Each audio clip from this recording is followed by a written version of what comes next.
Hey, what's up? What's happening? How's it going? Hope you're enjoying your long weekend here. Not over yet.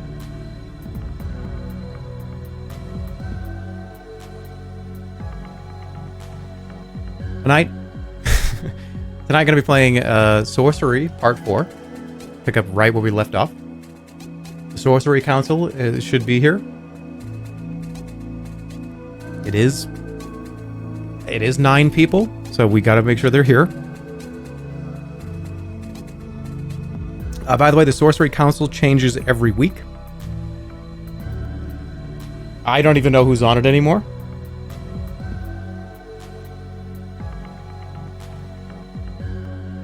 Sorcery Squad. There's one. There's one.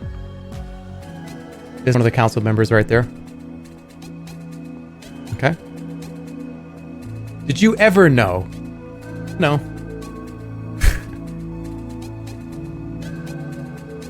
All right. Are you guys ready? You guys ready to get back into Sorcery? I think there's probably going to be another...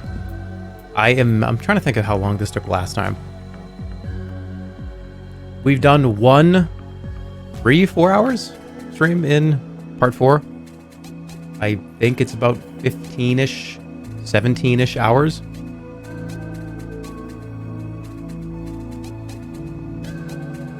Which is removing the moments feature. Yeah, we didn't really care too much about them here anyways. Aren't half of the moments on this channel just complete fucking nonsense? I think I specifically did like 7 in a row that just meant nothing. My accolades. We cared. I cared. Oh. Jerma, we cared. Oh. I'm sorry. Tell me how you really feel. all 7. Oh my god. They're kind of a pain to get right, since you had to fit a moment in a 60-second clip. I don't think there was anything wrong with them. It's a cool idea, but I didn't really... I mean, mods would use it sometimes. I did that one time last year. I just removed them all for the month, because I thought it was funny. But whatever. Apparently that's going away. That's new news to me.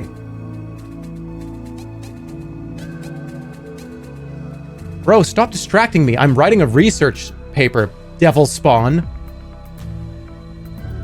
What are you writing your paper about?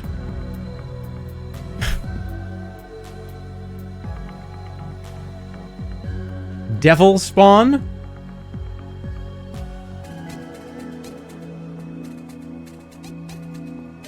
That's your question. Yeah, I mean, like, well, how about this? Go do your homework. Go do your paper.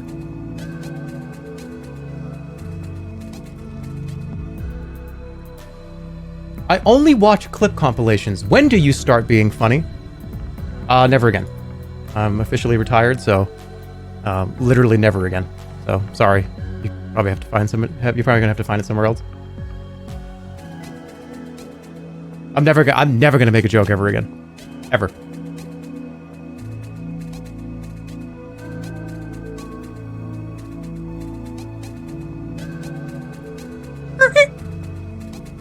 I still got it. I still got it. Ban that person for even questioning if I would make a funny noise. I know that's not what they said, but I don't care. Alright, you guys ready?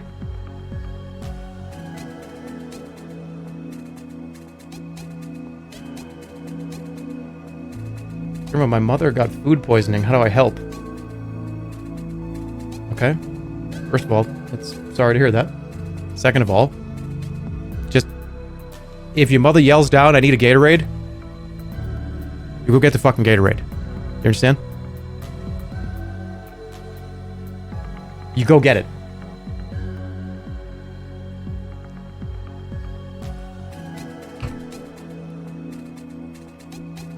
Did you see the hard drive article? I did. Very recently. Like that was the last thing that I saw before turning the stream on. It was like, hey, did you see this? I was like, oh, I guess, yeah. Yeah, I guess so. I'll tell you, I try not to pay that much attention to many things because I told you, I'm very disconnected from social media. So sometimes I'll just hear, "Hey dude, look at this. Did you see this picture of your face?" I guess. What's the context of this picture? So, that's cool though. It's fun. I mean, there are things that what was written about me, my accolades. That's cool with me. If you're gonna write about my accolades, then absolutely. I'd love to read it. Somebody said it. Good. Humble brag.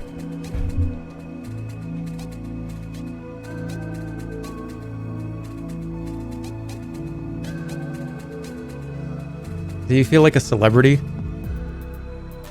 No.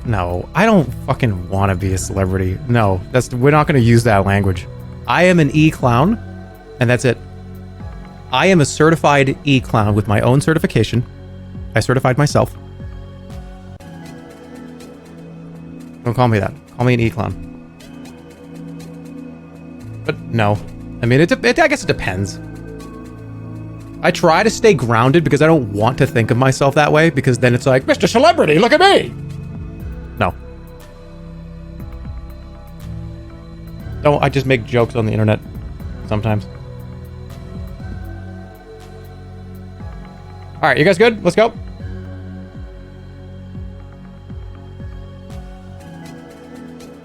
They picked the worst picture for that article. You look deranged in it. Guys, there are no pictures of me where I don't look like that. Do you understand? I have never, in 13 years straight, I have never gotten in front of a camera that was taking still photography to use anywhere. Like, oh hey, of course I had to get my headshots. I had to get my pictures taken. Every picture of me on the internet is of me sitting in a chair with a blown up webcam image, because it's always at the bottom of the screen, or it's running at such a shit bitrate that even when it is blown up, it looks terrible. I've never taken like real professional headshots.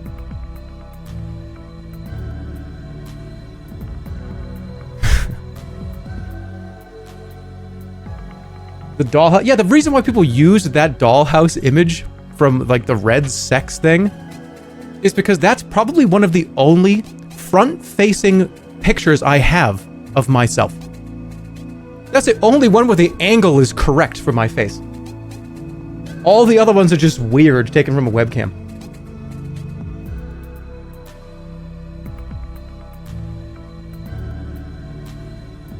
Stop stalling? Hey, I'm gonna stall as long as I want.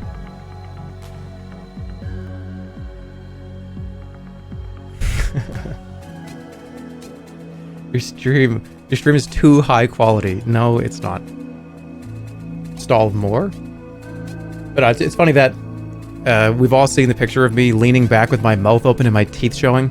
That's used a lot. It's funny, like, oh hey, what do you think of? Hey, here's a picture of Jerma that we're gonna use. The one where he's leaning back with his mouth open and his teeth out, and his mouth is just open, sitting back in a chair. But who cares? I don't care. If I cared, I would have gotten pictures taken a long, long time ago. Which one? You know the one. It's the one where I'm leaning, my mouth is open, my teeth are kind of showing. And my head's tilted.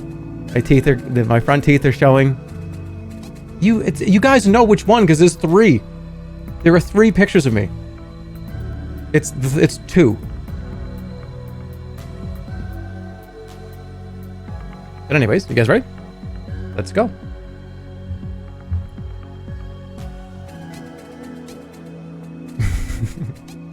We literally don't know the picture. You do. You know. You know the picture. Okay, you ready? What's he talking about? You need to know. We're talking about, there was an article that was written about me. It was a jokey article. It was funny. It was on hard drive. They're funny. And, yeah, the mods got it. And we were just talking about it for a few seconds. They got your job wrong. They said digital clown. It's not accurate. Okay, let's go. That was an 11-minute stall? Oh, that's amateur hour. That is nothing. I've stalled for like 40 minutes before. That's nothing. That's nothing.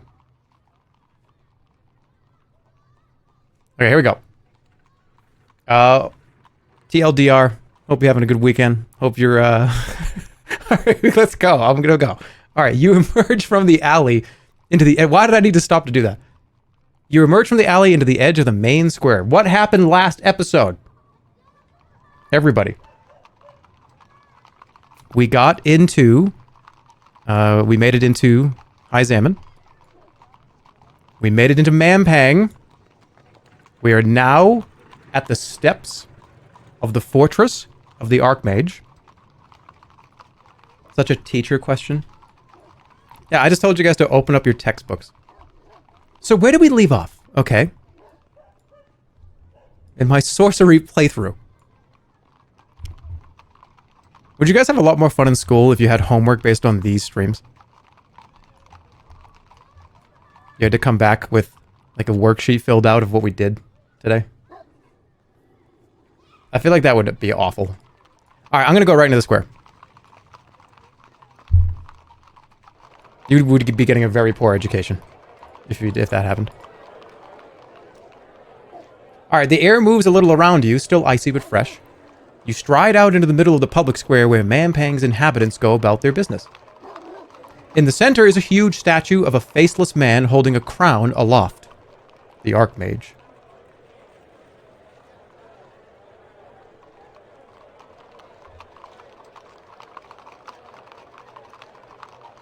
Let's see. Let's look at it. Look around. Many people here are simply passing through, but several are browsing the market on the west side. You also spot several guards to the north, clustered around a road that leads upwards. Okay, look at the statue. The statue seems unimaginably old, and yet the Archmage depicted here is definitely holding the Crown of Kings. Has he been planning this theft for such a long time then? Or is this prophecy a celebration of a day destined to come? I forget what you can do here.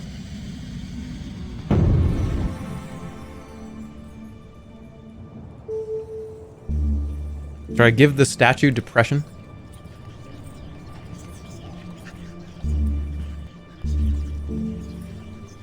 The statue is not an animal. I don't think we can talk to it.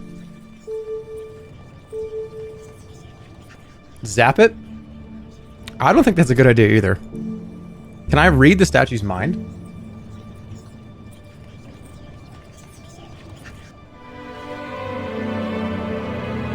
Drawing the skull cap from your pack, you cast a spell. From all around the square come a multitude of... Oh, it's everybody. A multitude of thoughts. You concentrate to pick one out. A nearby monk is shaking with fear. Those red eyes... They are God-fearing, but I fear them. Remove the cap once more. There are guards patrolling more frequently even here. They're patrolling frequently even here. You'll have to be careful to blend in. Okay.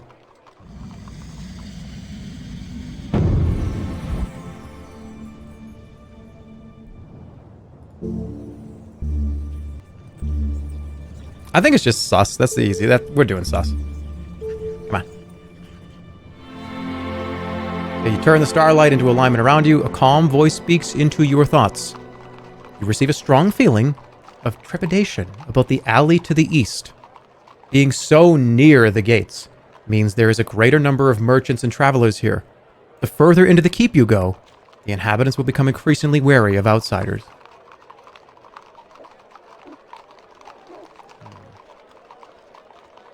Maybe I can't really do anything with it. What if I go... Can I just make a move? Oh, shit. Alright, now this is important. Alright, where are we going?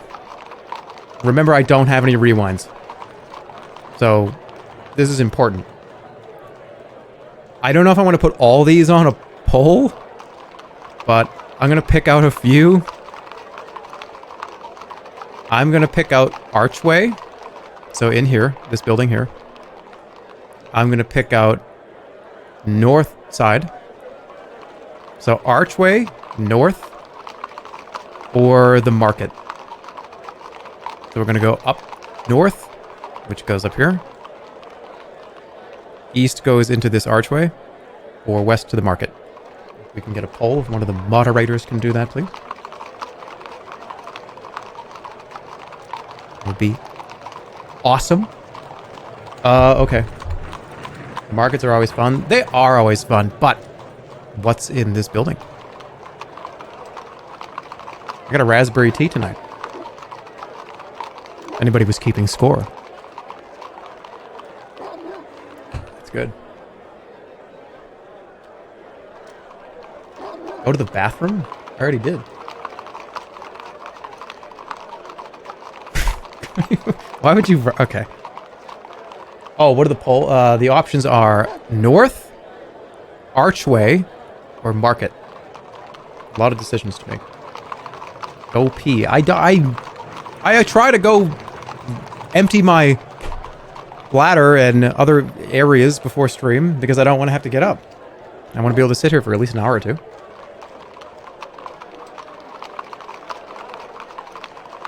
Why did you phrase it like that? I don't know, because... I don't know, people are weird.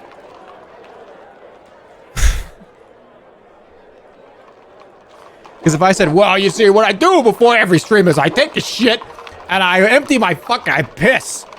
Someone would be like, oh, he said these words, I'm going to clip it. He shit his pants. He said he shit his pants today. That's a lot more normal. Hey, thanks for the clip. Yeah, you're welcome. Paranoid. I mean, I'm fucking around. Alright, where we going?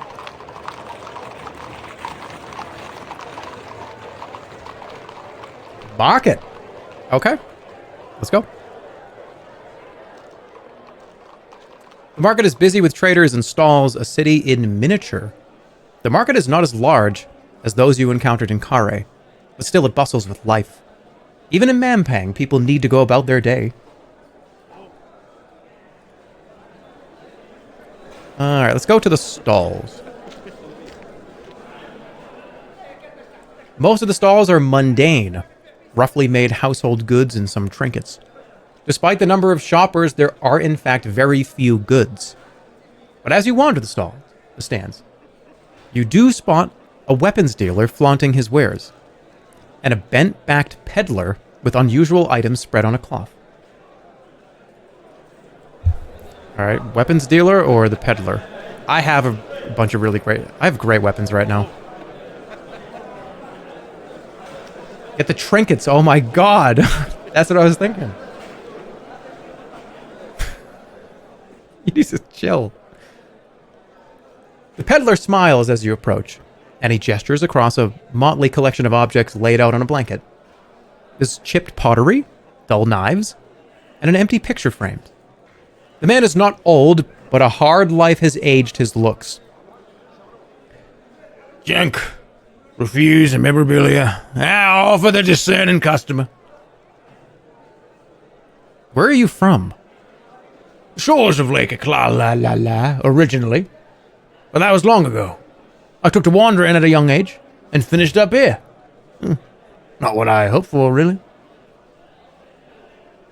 Oh, I can sell stuff.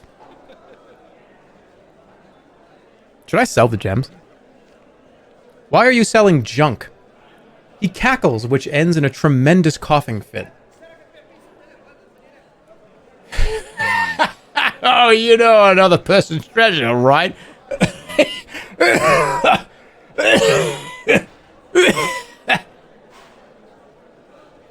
Some of these can be used for magic. I am no sorcerer, just a man with a good eye for value. I've learned that there are those out there who know a worthy purchase when they see it.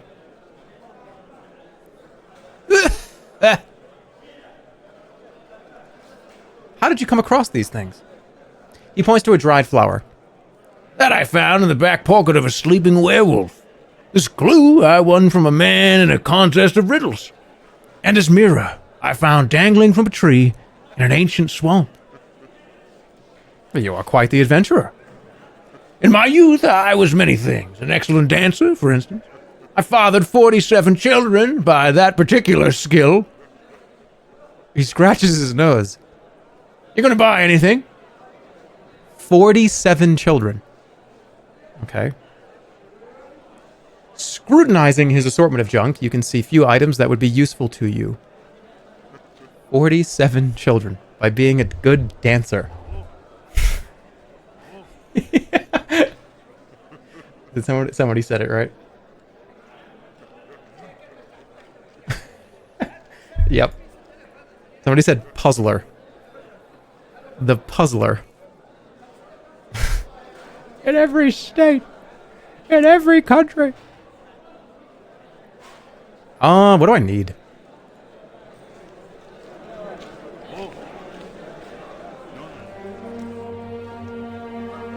I kind of have everything I need. But maybe the mirror?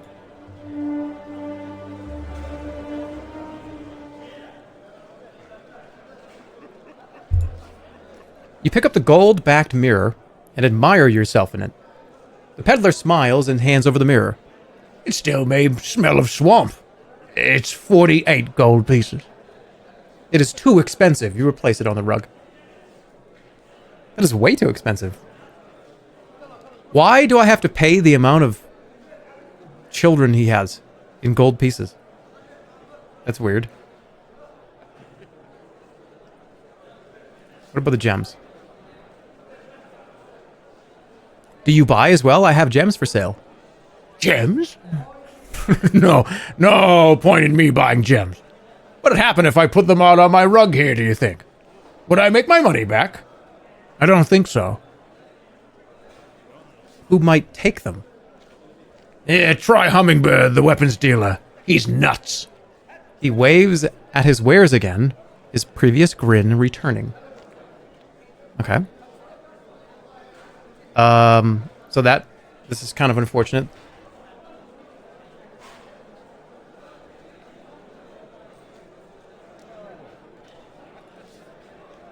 Blimberry potion? You lift the vial of potion carefully. Fresh, the peddler says. Oh, fresh enough anyway. Yours for 30 gold. Yeah, what is going on here? Why so much, you inquire? He shrugs. You seen any blimberries around here? You put it back. Okay, but this is all going to be too expensive. Yeah, a giant's tooth for 39 gold for one giant's tooth? No. What about the glue? Careful not to spill any. The peddler says as you lift the vial of glue. It's 24 gold pieces. You smile weakly. You put it back down on the mat. You decide to take your leave. The peddler wishes you safe travels with a wink. Okay, well, that guy was not very helpful. The mirror probably was worth it, but let's go sell our gems. You approach the weapon stall. The trader is extraordinarily thin. He might disappear if he turned sideways. Welcome, friend. The army has procured most of my goods, but I have a few items left to sell from my original stock. Do you buy gemstones? I might, may I see? Perhaps a trade in kind? Is he going to run if I give these to him? Gems for a sword. I'm not letting him see them. Gems for a sword, you ask? How about this? He lifts a cutlass from the mat. It really is my finest blade. Strong, supple perfection. Where did you get it? It washed up in the fountain of the merchant's yard. To my very great surprise, the fountains are fed by rivers. I suppose something must have sunk somewhere once upon a time, or else someone dropped it there by accident. Is that any good, though? I don't think I'm doing this. He stole it off a corpse. I mean, it is episode 4. We don't have very many other places to spend this stuff. We are at the last episode. So, can't take it with us. So, I don't know if there's another opportunity to get rid of these gems. There might be. I don't remember. Stop buying so many swords. You're like Finn, but worse. I do have a lot of weapons. That's true. How many do we have? Alright, if we have more than 3, I won't buy it. 1 sword, 1 long sword, 1 assassin's sword, 1 blessed hardwood spear, 1 chopping knife, 1 hefty arrow, 1 hewing axe, 1 chakram, and a silver chain. This is more than 3. This is way more than 3. This is a lot of weapons. You're right. Okay, alright, you're right. You're right. Okay, don't buy the sword. I don't want it. It's not what I want. You shake your head. That's the best blade I have. And I don't have enough gold on me to buy them outright. Sorry, friend. No deal. What do you have? Is there anything besides weapons? I mean, it is the weapons dealer. What do you have? I can see you're a seasoned one, so I won't waste your time with the lumps the common soldier gets stuck with. I have this broadsword, which I can let go for, say, 15 gold pieces. And the best sword in my possession is this cutlass for 600 gold pieces. Of course, at these prices you are practically robbing me, but then so has everyone else in this place. 600 gold.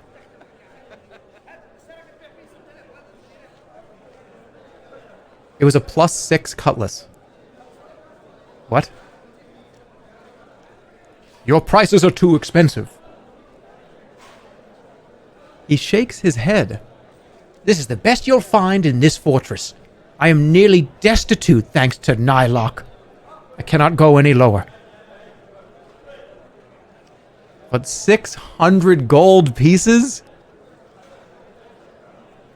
Somebody said go back. There is no going back. There are no more rewinds.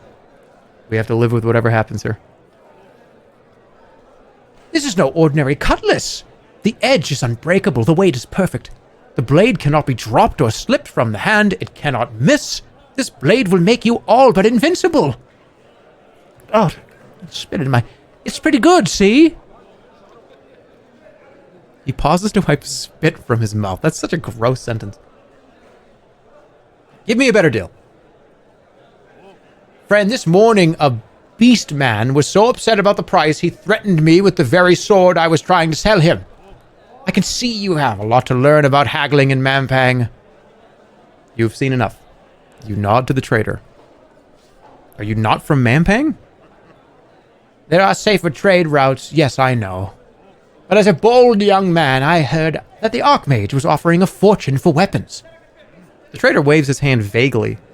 Outfitting a new army or something, I'm not so sure. Of course, once I got here, well...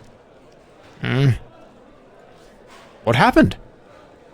He glances at a passing guard and lowers his voice. That snake Nylock would only pay me half and left me stuck on the wrong side of the wall. But what could I do? If I tried to leave, some birdman would have no doubt swooped down and... Ooh, quiet. Swooped down, and that would have been the end of it. At least I'm in a state to appreciate my poverty. But what can I do for you? Nylock. He makes a rude noise. Ugh. The Archmage's official merchant. She handles all the trade for Mampang. Not us. And he gestures to the crowds. But the fortress.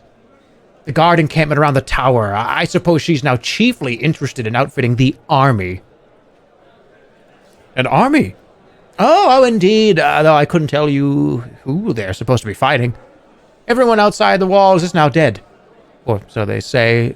Now, are you going to buy something, or are we to simply chatter like a Clattaman's grandmother? Farewell. Farewell, then. Do come back. Everyone is dead. Oh, no. This is getting close to your Sheldon impression. Well, my siblings were very interesting people. My sister, at dinner one time... Oh shit, it is.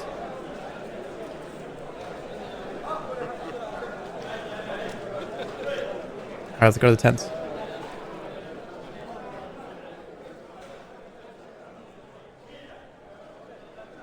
Hold on. How close to Bugleberry is my Sheldon? There was a time... My sister.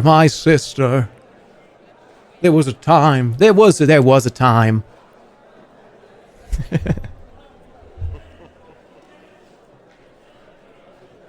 Or is it just the Joker? You'll never know.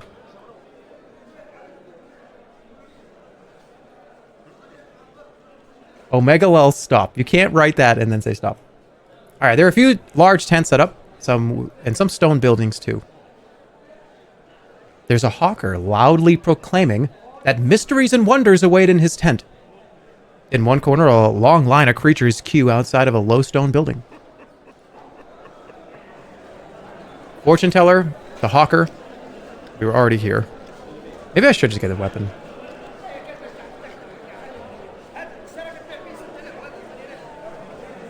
Fortune teller? We need food. Yes, we do. Let's go to fortune teller. I love that, by the way, though. I'm not sure if you can hear it. You join a long line of creatures outside the low stone building of the fortune teller. They're waiting with surprising patience. Now let's talk to the creature ahead of me. The creature in front of you is a hobgoblin with long blonde hair and two protruding hooked teeth. Why is everyone waiting? You ask. You don't know? Why are you waiting here if you don't know? I saw the line. So you just joined? Well, I suppose when I first joined the line it was for the same reason. But it seems so long ago now. How long have you been waiting? This time? A few hours, maybe. What do you mean, this time? Well, this isn't my first visit. No one visits wide only once. Did you say wide? That's right. Fair and wide. The great seer of Lower Mampang. See? You have heard of him. She pauses to scratch her chin. If you don't mind, I'd like to get back to waiting. I saw something over in chat and I have to say it because it was very funny. Somebody said wisdom teeth voice. Okay. Okay. I get it.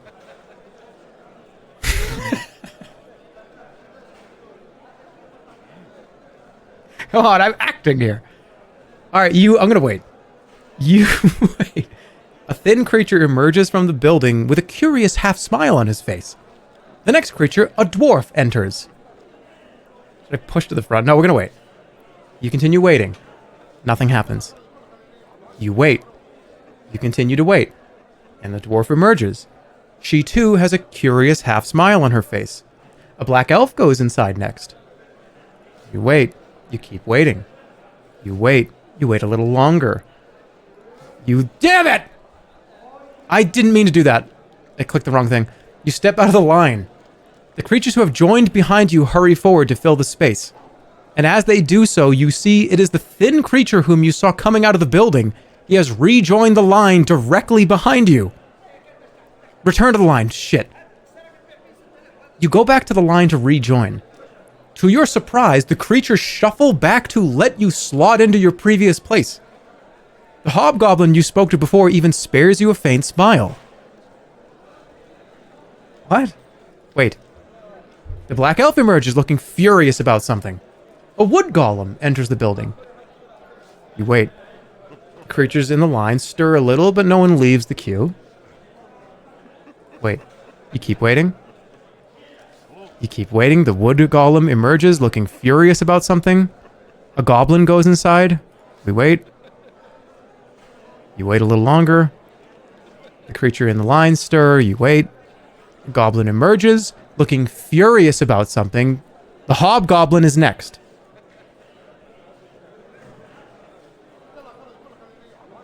Wait. You keep waiting. You keep waiting. You wait a little longer. The hobgoblin emerges looking furious about something. A guard enters the building. Wait. Keep waiting. The guard emerges looking furious. A small moth child goes inside. Does this matter? I forget if this matters. I don't remember. You wait. You wait. The creatures stir. You wait. The small moth child emerges looking furious. Everyone, okay, the first 3 people were happy. The next 6 people have been very, very mad.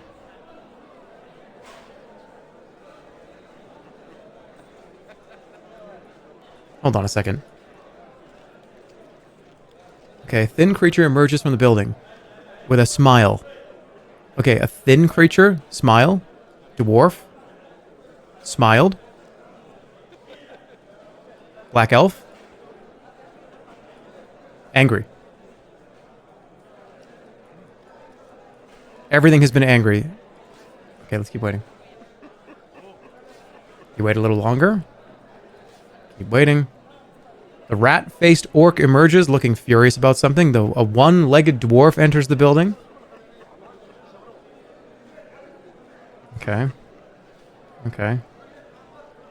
Okay. A lanky guard goes inside. I feel like patience is going to pay off here. I don't remember what happens. Okay. Black elf is next. Did I not get to go? Wood golem enters the building. How come I'm not? I got passed in line like 3 times.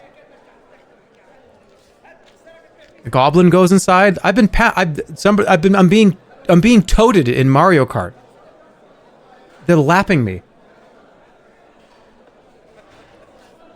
You wait.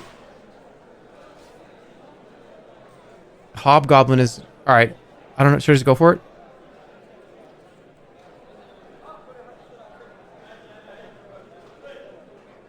No, wait.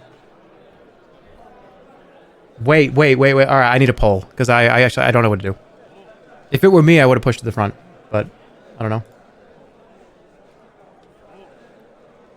Yeah, well, we need a poll. I can get this one. It's quick. Which one? Wait or push to front. Here we go. Which way are we going?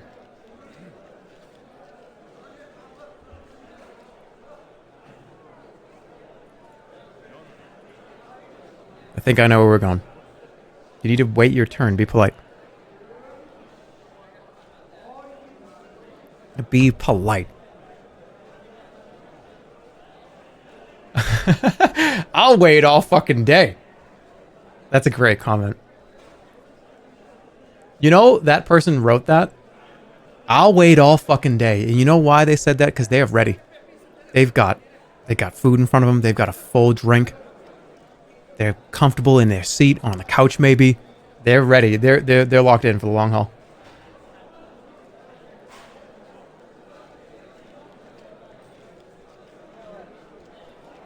Hey, I'll wait all fucking day. They take their phone, they put it on silent, they put it face down. I ain't taking any calls today.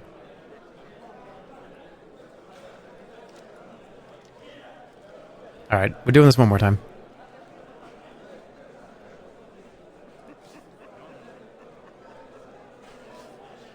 Guard enters the building. Keep waiting. You keep waiting. A small moth child. I'm getting lapped again. Waiting again. Rat-faced orc. You wait a little longer. A large dwarf enters the building. Okay, push to the front. I have to do one more cycle of this. 77% of you said to wait. That's a lot of people that said wait.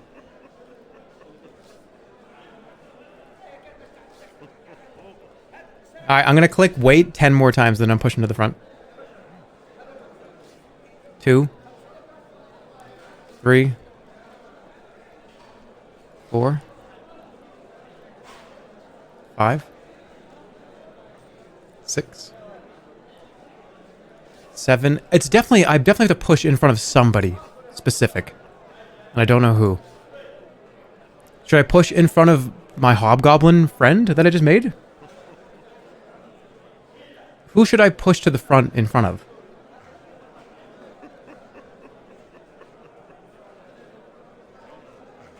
Leave the line, Giga Chad. After all that.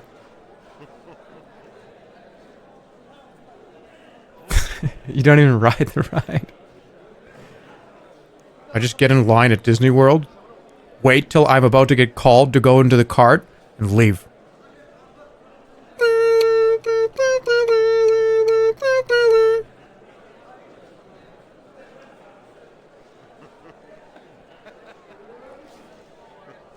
I'm just pushing to the front. There's definitely a rhyme to this. There's definitely a, I've had this. I have to do this somehow. I don't know who I'm cutting in front of though.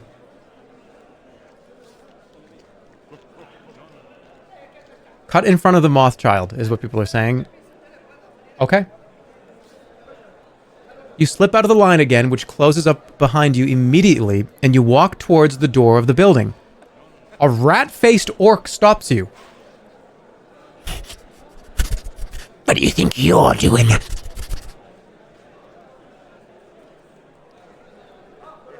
Get out of my way. I heard the teller's name is wide. I want to see if it's worth waiting for. I don't know. I wouldn't want to pick a rat-faced orc. I want to see if it's worth waiting for. Oh, it's worth it. This is my 13th time. But how come I can't get in?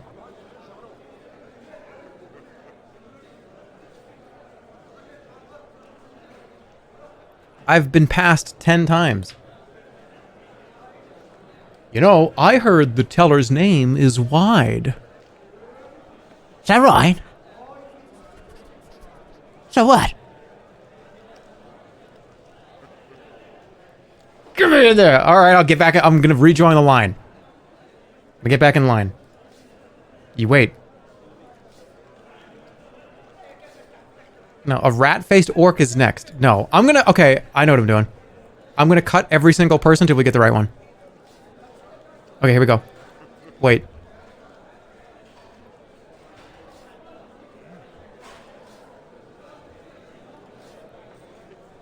Uh-oh. Did I actually miss the opportunity? I can't push now?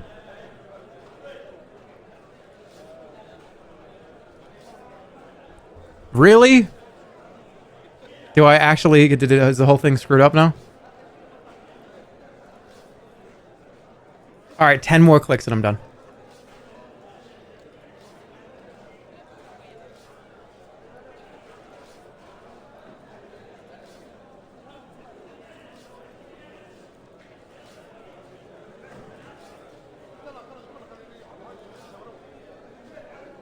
Wait.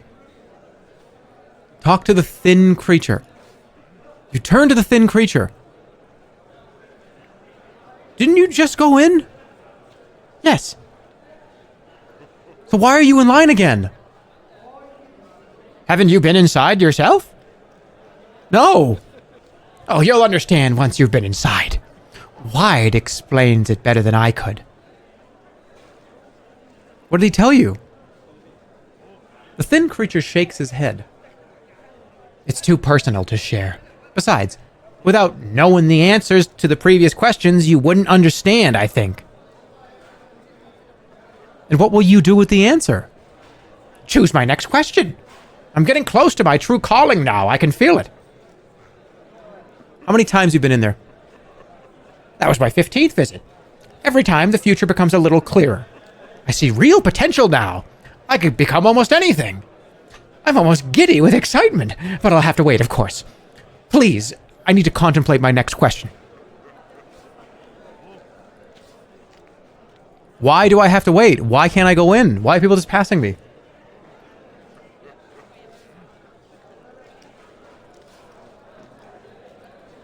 God damn it.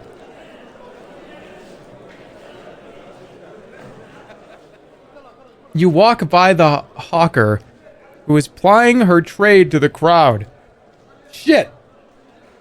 Examine the wondrous stone of secrets. Marvel as it speaks, advises, and prophesies sizes. You approach the hawker, who points right at you. Now here is a discerning patron of the weird and wonderful. Will he enter and experience the mysteries that even our best magical knowledge cannot explain? You're a fraud. The tone of the accusation barely registers with the hawker. Oh, friend, I commend you on your skepticism. We should not believe the words of strangers. We should judge with our own eyes. And that is why, just for you, I will allow an intelligent traveler such as you to experience the stone for only 2 gold pieces. What is it? She puffs herself up. The Stone of Secrets is an incredibly rare artifact, discovered deep within a lost cave many moons ago. It is the only stone in the world which can speak. It is not powered by magic, but a strange alien force unique to the old world. The greatest magicians of our age have examined it and walked away confounded. It's only $2. Where are you from? You ask. I'm a proud daughter of the 8th slum, but they say my family were once great travelers and traders, crossing the whole of the old world. Can you imagine such a journey, Trelawney?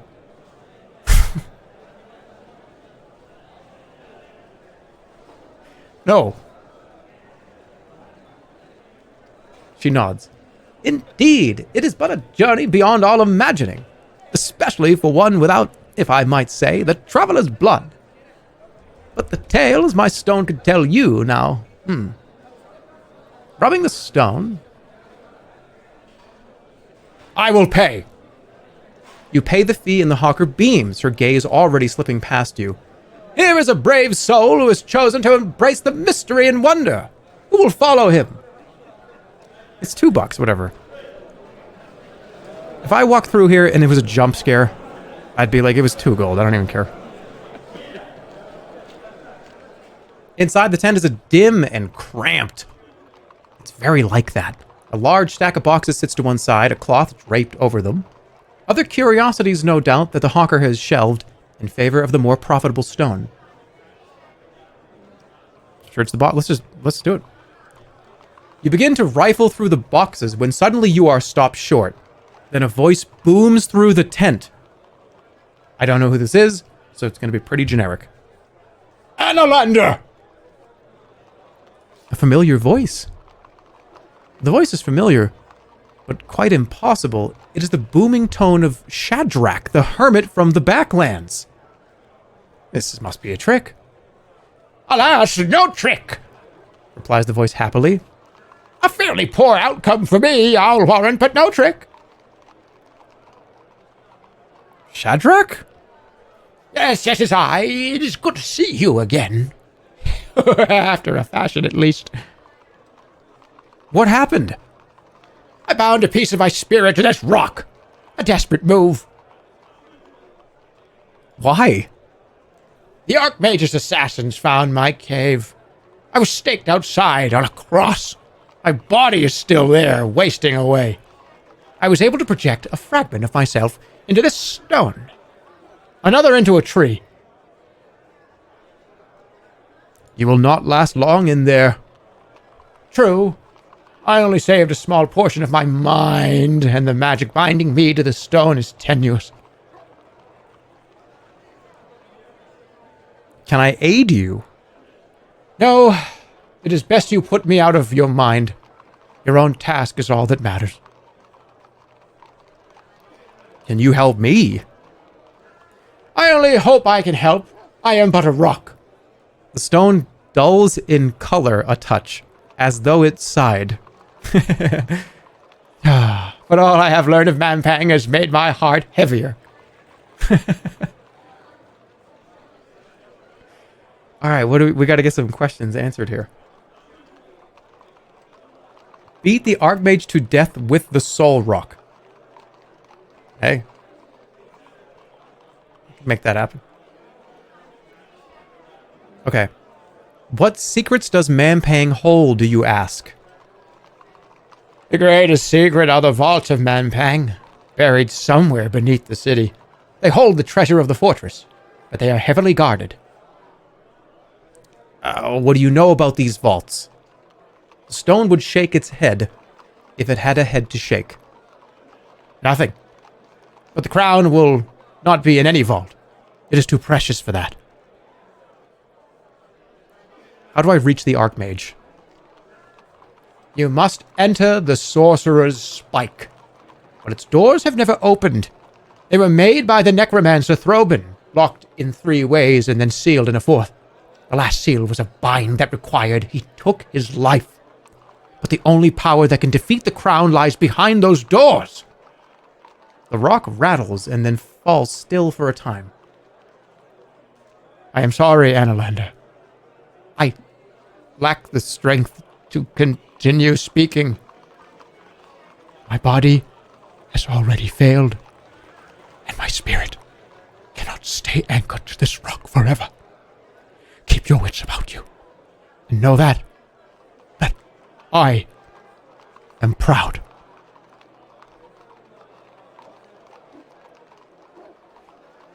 The rock stills as Shadrak's voice fades. Shadrak, what the heck? Masterclass actor. Acting.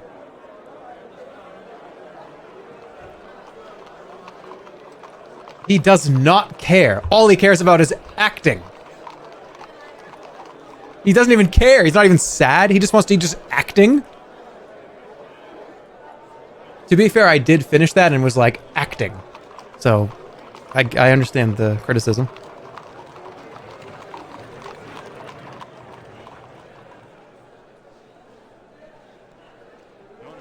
Can you act like you care? Oh, all right. Throwing me a curveball there. Okay. Yeah. That's a tough one. Let's see if I can do that. That's a hard roll. That's quite a roll. I have to, like, care? Okay. Goodness. That's going to be hard. All right. Outside the tent, the hawker claps you on the shoulder. Well, friend, did the stone unlock the mysteries of the universe for you? Did it dazzle your senses? Delight your spirit? Indeed, you're exploiting that creature. But he's dead, so I don't know. Just walk. Walk away. You walk away without a word. All right, am I getting that weapon? I think I have one more opportunity to get it.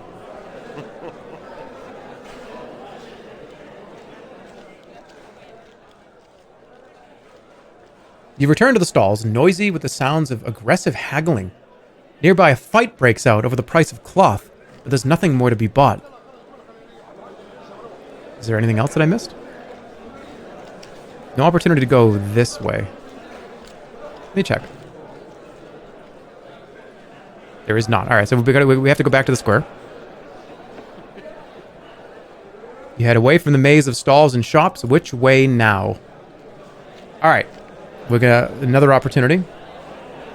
There is the west side, which I'm imagining takes us through here. On here. I'll give you a bigger picture so you can see again. Are we staying west? There's also this here. There's this here. There's all this over on the eastern side. And there's actually the fortress itself, which is here. Are we going to go... I'm going to make it pretty general. I can run the poll too. It's probably just way easier. Because I'll just do it very, very quickly. West, north, or east? Where do you want to go?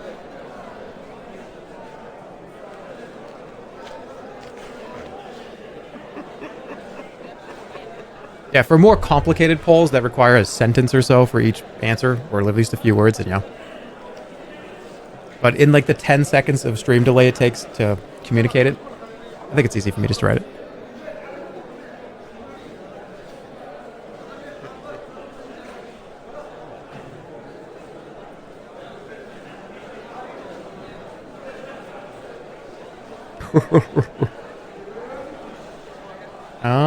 It's kind of... Could go either way.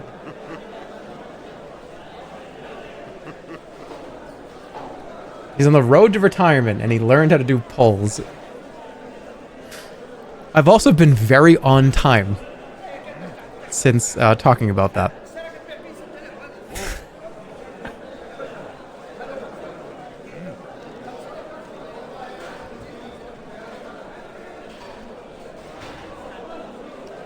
Good job, Peepaw.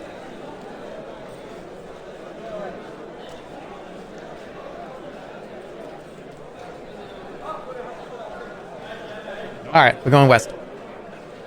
We're going to stay on this side. You hit him with the Peepaw? What? What?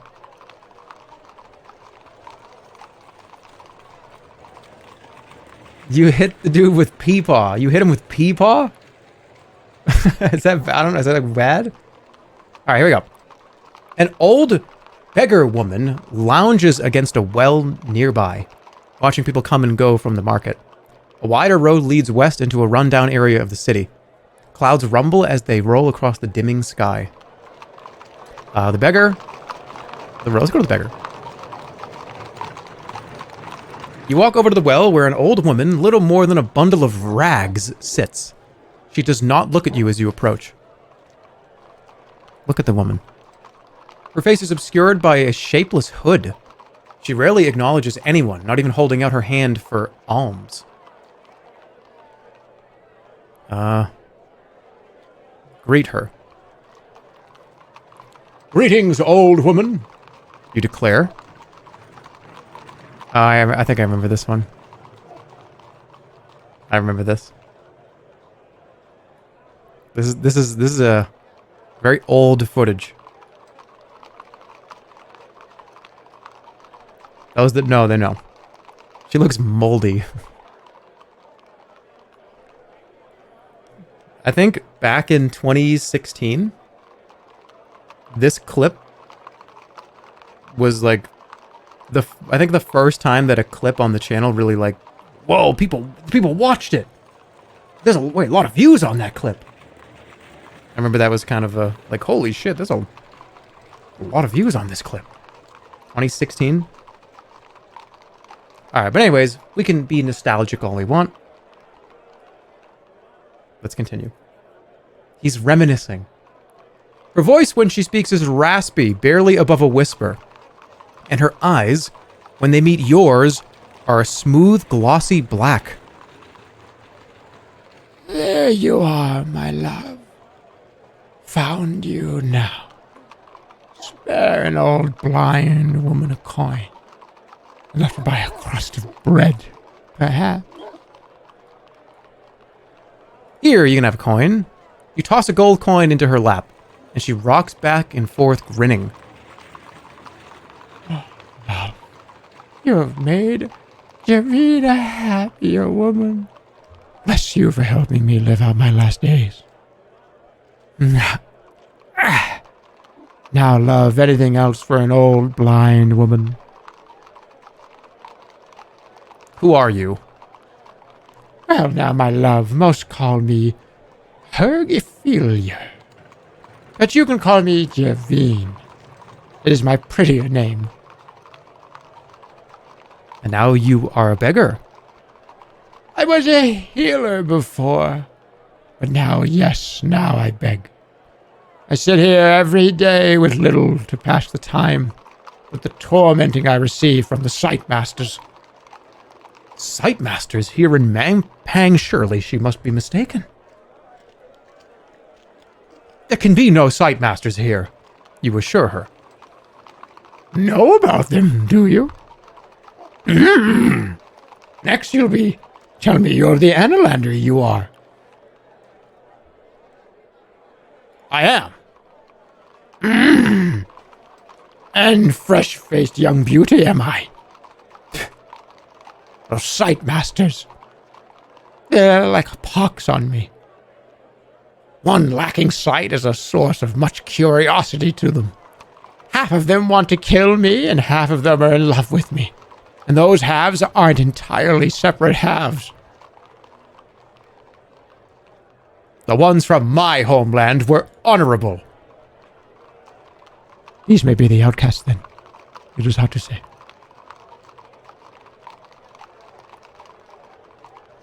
What happened to your eyes? Well, you don't waste time with pleasantries, do you? But I'll tell you my tale. I was called on by the Archmage himself to examine one of his creations. The Archmage makes creatures, you see, of all mixtures and kinds. This one was a mucousy, slimy sort of a thing called a muculi, I think, if I remember. A miserable thing born totally without fear. They're almost deaf and speak only in whisper. Why does the Archmage make such creatures? Why does the Archmage do anything? Why does he sleep for 100 years and wake up to measure the positions of the stars? If I knew the workings of his mind, I would have twisted them to my own end years ago, but I don't.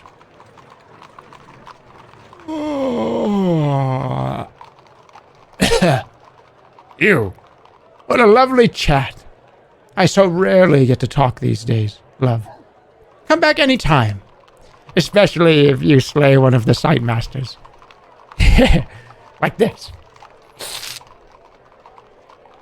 I have killed a sight master, you lie. You're a silver-tongued one, aren't you? Know all the right things to say, but it's no good. I'm not stupid. I got sight. You leave the woman huddled by the well.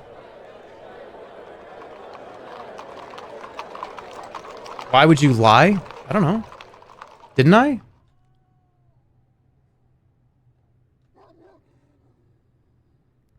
Oh, one died. No. One died in front of me. That doesn't count. She saw through your lie. Why are you taking credit for that? Well, I don't want to take credit for it. I don't know. You've returned to the west side of the square. Javine appears to go back to sleep. A wider road leads west into a rundown area of the city. The sun is almost set and the sky has turned a deep purple. It'll be night soon. All right, we're going this way. You walk west out of the square following a wide road. It passes by a larger gate.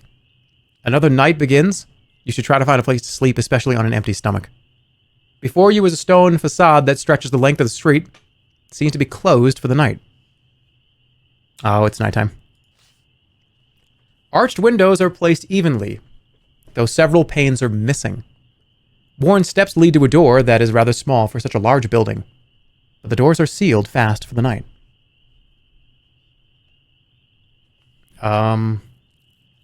Should I just sleep out here? You should just read a book at this point. I think that is exactly what we're doing. Sorcery is a book. It has been, its pages have been ported to a digital, but it's a digital book. That's what we're doing.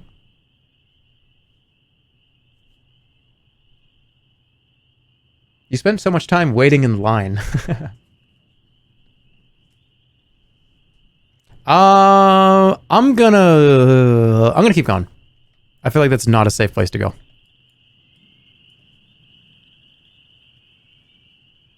The road curves along the edge of a tall stone wall, eventually reaching a low metal door. The moon moves slowly across the dark sky. Alright, we got a door. The door is made of thin strips of metal riveted together, with a few gaps and holes between the plates. Peering through the holes, you make out a sea of waving grass stalks, tall and clearly half wild. Let's go in. You push at the door and are surprised to find it is not locked. It is, however, heavy enough that it swings shut when you release it. You had better sleep when you can find somewhere safe next. Oh shit, wait, that was for this. I don't think we sleep in a field.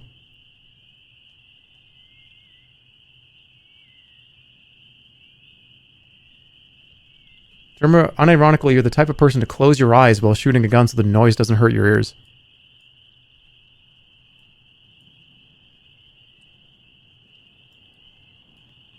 You don't know anything about me. Like, come on, dude. Well, why would you even, how do you even know that?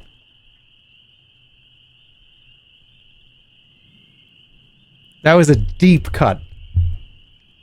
You don't like the sound of tape, that's how we know. Alright, me not enjoying this.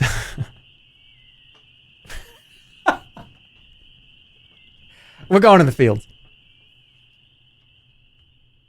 That touched a nerve. Yeah, because you know why? Because I don't have a rebuttal. But you all know that I have one. I just can't give one. I can't give a rebuttal. Because, like, how do I prove that? I could tell you it's not true. How do I prove that me acknowledging that person's criticism means I have to... how do I prove that person wrong? It's a no-win scenario for me. I have to dodge the axe.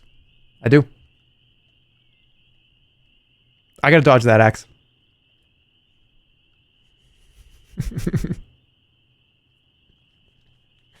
I have to go to a shooting range. What, to prove that I don't close my eyes when firing a firearm? That's that important to you all. That is this important. I have to prove it. I don't want to do that. I don't want to go to like a shooting range.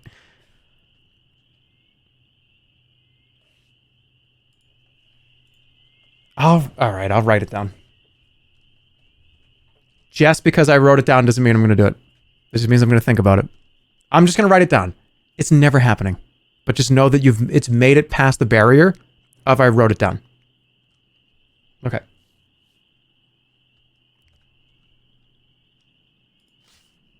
Okay. You slip under the archway into a wide field of wheatgrass. Each stalk is taller than you stand. The heavy door slams shut behind you. That's not good. You look over the door. It is solid, but seems in good repair, as though used fairly frequently. It does not appear to be locked.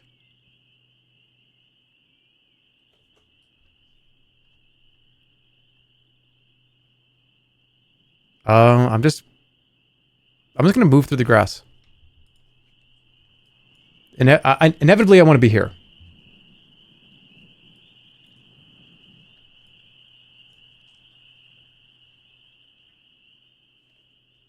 You walk on through the long grass. Then something large slithers over your foot. Hopping back, you see a large snake disappear into the wheat. No, back away. You back away from the snake. The stalks close around you. Where did it go? I can make it. Why did you emphasize large so heavily? Because it was in, it was like bolded. It was like in italics.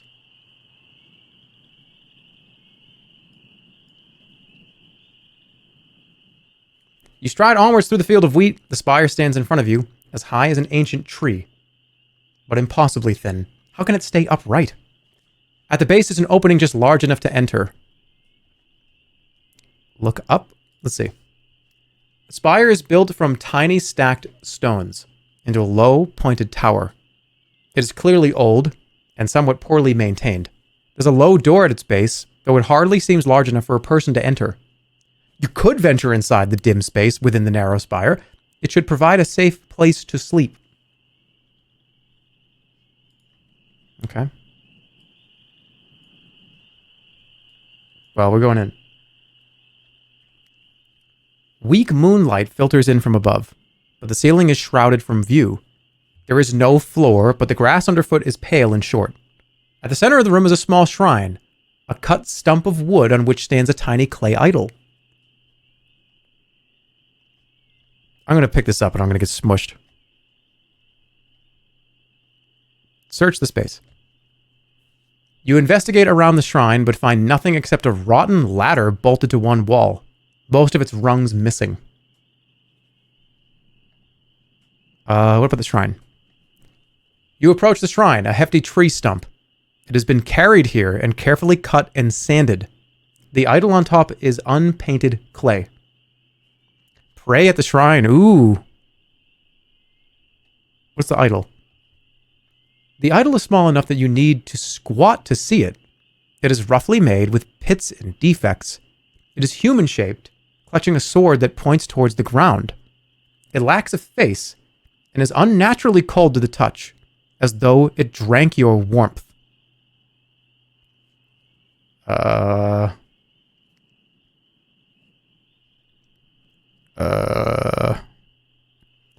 It's either pray and get a new god, or maybe this is not a good thing.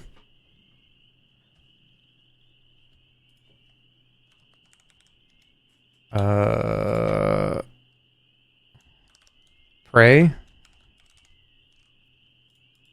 Leave. Alone. Destroy. Which one? Because I really don't know.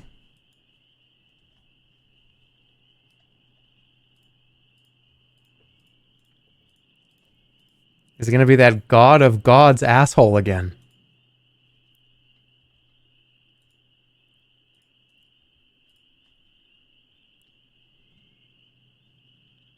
This sounds like an evil god. I don't remember, so. Could be. What gods are left? I think there's a few here in the fourth game.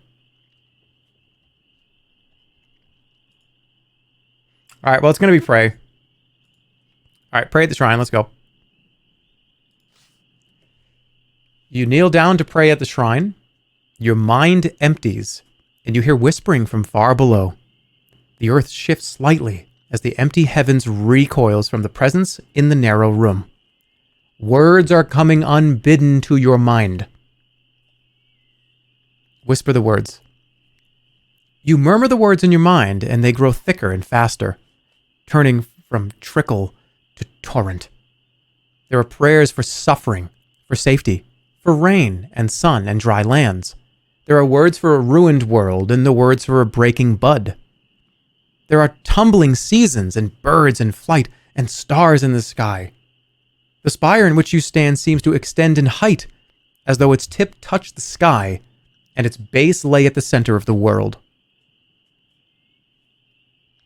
Keep going. You murmur onwards, but despite the extent of the space your prayers have created, no voice enters it. No voice replies. This place is empty. Your words dry up, spent, as the earth shifts again. The spire is once more silent. In its place there is nothing, only silence. Your maximum stamina has increased. 24. Now we go to sleep. This place seems safe enough. You lie down and gratefully close your eyes. But your sleep is not without interruption. In the dead of night, you are stirred by a bright light playing over your eyes.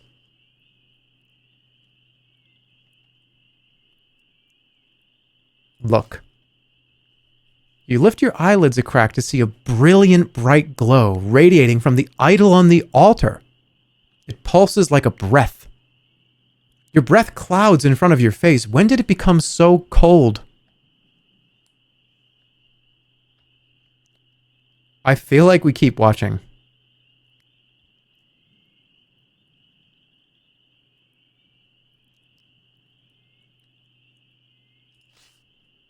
You watch, and a worshipper arrives. A hunched figure scuttles into the chamber to crouch before the idol. They've not noticed you, or else you are unimportant to them. They're whispering to the idol, voice soft and pleading. Excuse me! I think I'm just gonna lie still. You wait, regulating your breathing to appear asleep. The figure continues to whisper at the idol, their words becoming increasingly frantic. They stop mid-sentence, holding back a sob. After a long pause, they turn away from the altar, struggling to their feet. Greet the figure. You open your eyes as the figure passes the end of where you lie. Greetings. The figure gasps. Annalander, you are awake? Shing! That's not me. You know me?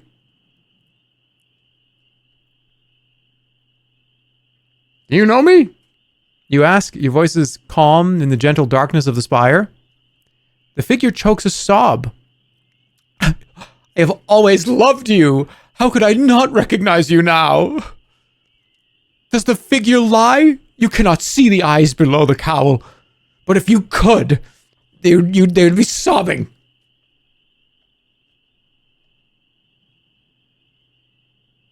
What trick is this? You ask suspiciously. The figure shakes its head. No trick. I cannot control my heart. I was made to love you. Come over here where I can see you. I yearn for you, the creature replies plaintively, but I love you too much to do what I was made to do.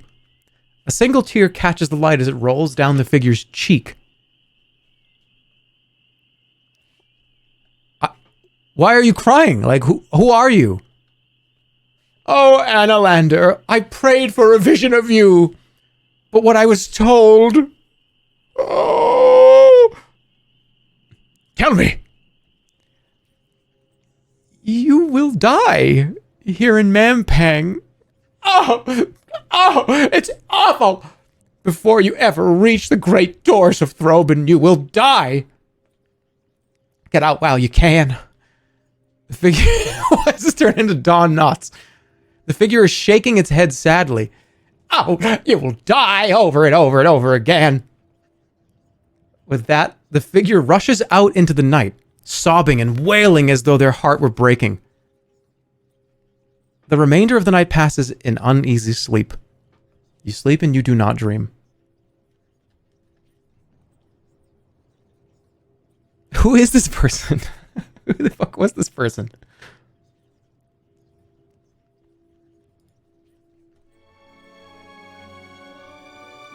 You gain some max stamina, lost some gold, and searched the wheat fields, and you spoke to Shadrach's stone. The Archmage is unaware of you still. That was not flanker, though. Okay, you hurry to your feet. Let's get on top of the ladder. You attempt to scale the ladder, but there are too few handholds, and the ladder is far too old to be of any use. Even if there was anything worth climbing up to.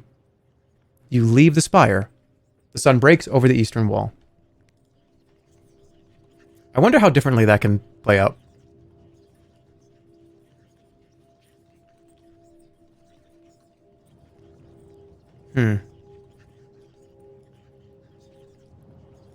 Well, I'm going to go this way. I'm curious about this. You pace on through the tall, swaying stems. Stalks break and crack around you as you walk. Let's go to the ruins. What are your thoughts on banana bread? It's beautiful. It's wonderful. It's fantastic. I think it's great.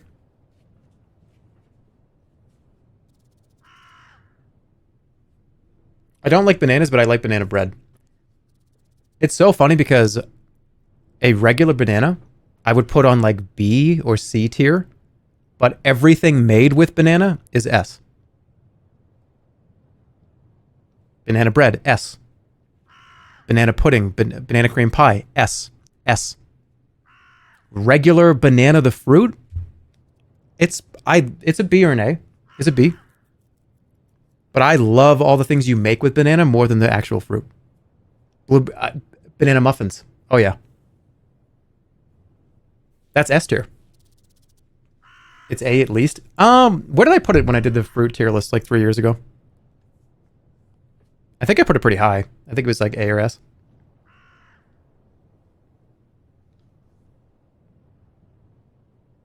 It was C. Bananas that are about to turn brown are S tier. Oh yeah. A ripe banana is the best thing to put in a smoothie. Okay, let's keep going. All right, the grass here is strewn with rubble and rocks, which make the going difficult. The blocks have fallen from the outer wall, and a sheer drop beckons to the west. Search the stones. You search through and around the stones. Eventually, you come across something, a human arm bone underneath one large block. Presumably, this is unfortunate. It was standing below the wall when it fell. Move back from the edge. I'm not messing with that. I guess I could jump off. You walk on through the field of wheat.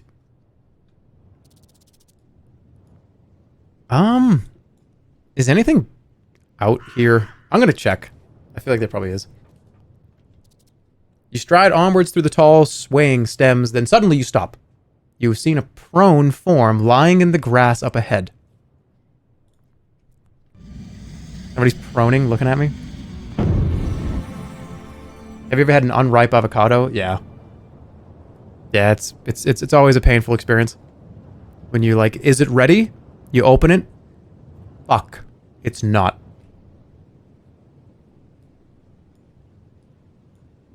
I'm gonna read this thing's mind.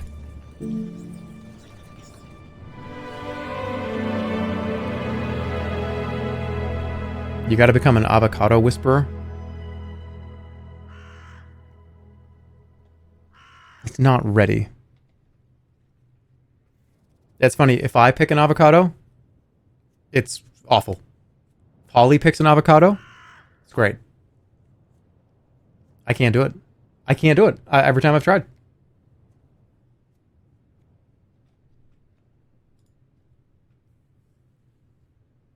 Avocado salsa tastes like radioactive waste. No, it does not. No, what? I'm seeing a lot of truths right now, and I have to disagree. Wait, what do you mean? Avocado salsa? You mean guacamole? You talking about guacamole? You mean like salsa that's... what do you mean? Guacamole's great. You know what? I didn't really like guacamole until like 5 years ago. I like a chunky guacamole. I don't like smooth guacamole. It's too pasty. But big, chunky avocados in the guac. That's where you got me. Now I'm there. I'm excited. What would you name your first child? Bill. Okay, you weave the spell pulling on the cloth. Let's see. Thoughts rise up from the sleeping figure. It is dreaming of scratching its nose. Okay, this is... person's asleep. Poor kid? What's wrong with Bill? You got a problem with Bill? You got a problem with Bill? The name Bill? How many Bills in here just got fucking pissed at you? How many Williams are here right now that are like, excuse me? Why are they truing this? Yeah, what the hell's going on here?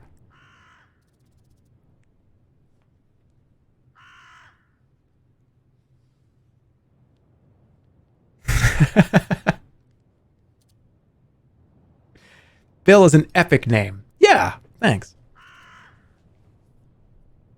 Okay. We're not going to talk about food. And we're not going to talk about Bill. We're not going to talk about Bill or food. We're going to play sorcery. Okay?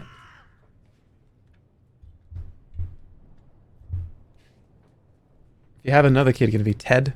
Bill and Ted.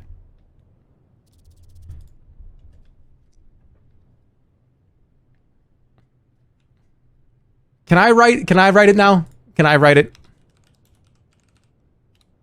Okay. That's my reaction. Do you know what I mean? Like, that's my... You guys do it. I'm gonna do it now. Okay, let's go. Okay, you weave the spell... Okay, the sleeping. Let's keep listening. You keep listening. The dream intensifies. It is now cleaning the inside of its ear and gently stroking across the top of its head. Both actions are giving the creature ecstatic pleasure. You remove the skull cap, feeling somewhat sullied, and the spell fades. What is going on? Okay. The figure is a strange creature with long, flat-bladed arms, a little like the curious farmers you saw in the fields of Loricare. The figure is fast asleep, an empty wine skin by its side. Should I go up and wake the figure? I'm waking him up. You shake the figure on the shoulder until it opens its eyes. Instead of yawning, it lets out a series of small chirps. You're right. I should probably get back to work. Was that a bird or an ape? Who knows? You look over the creature and it stares back at you. Large teeth barred in what might be a smile. Its eyes are glossy like an insect's, and you see a harsh reflection of yourself in them. Who are you? What an odd question. I'm me. As you speak, the creature idly shaves off some grass with a blade. Where are you from? Are you natural? Do you live in this field? Do you live here?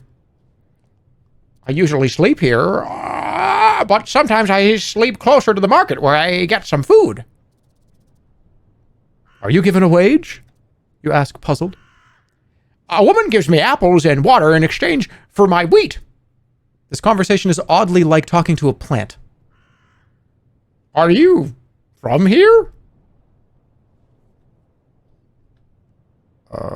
I have always lived in this field. What a coincidence! Me too! The creature beams up and sits up. Oh, it's so nice to sit with a human. Most avoid the fields or spit at me and call me a name. Now, what is it? What is it? Freak, mutant, friend. Friend? Friend. I've never heard that word before. And he picks his nose with the blade tip.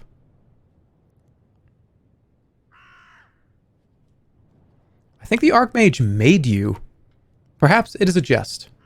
Has the Archmage been selling your type to Kare? We'll go with the middle. Perhaps it is a jest. They usually don't stay around long enough for me to find out, but they're laughing as they say it. The creature bows its head to you. Not every day I get to spend time with a human. Few come by here and most ignore me. Perhaps, could we play a game of swindle stones or a drink?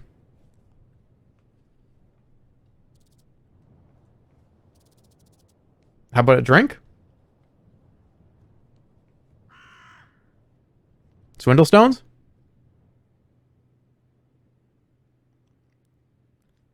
It's been a while since we played Swindle Stones. The farmer counts out 4 dice each and takes first bid. Okay. So 4 each.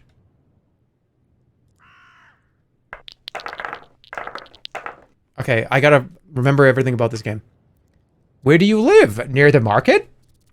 Okay, so I have to... I'm gonna say use 1. That means you have 1. Okay, then let's go with 3 ones. No.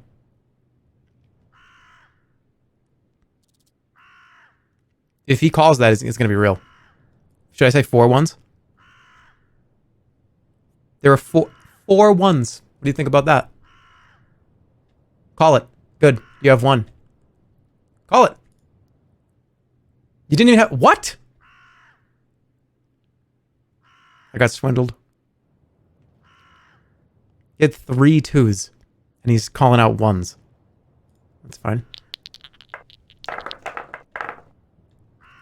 How is he rolling the dice? That's a good question. Okay. There are 2 2s. There are 3 1s? Shit, that might be accurate.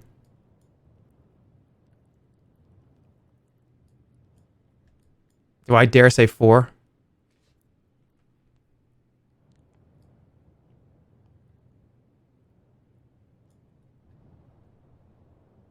Should I say 3? No. I think he's got me again.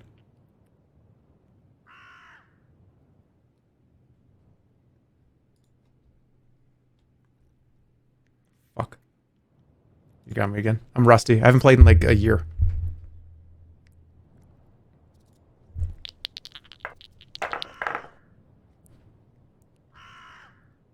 Two 2s. Fuck. How? Okay. Can he see? How can he see mine? That's he keeps getting the ones that I have. What about 2 5s? Or 2 4s? Alright, if you have 1 5, then I get it. I mean 1 4. What? How do you not have one? This guy's crazy at this game. I can't even rewind. I got screwed so bad. Me having 3 1s and him having 3 2s, and he says he's calling out 1s in the beginning. That fucked up the whole thing. I'm just gonna make it up. I have 1 1, 2 2s. Okay, you have to have those. So should I just call him? That means he has to have 2 2s. Do I dare tell? No. I have to call it. I have to. Because he's making this up, or I mean, we lose anyways. Yeah, call it out. Of course. This guy's hands have been fucking disgusting, by the way. These are disgusting hands to get. Just absolutely disgusting hands. Let's play again.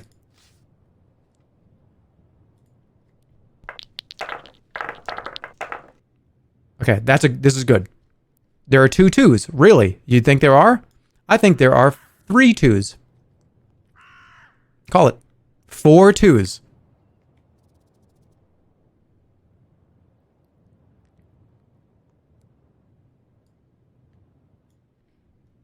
Is he lying again? He's lying again. You don't have 2. What the fuck?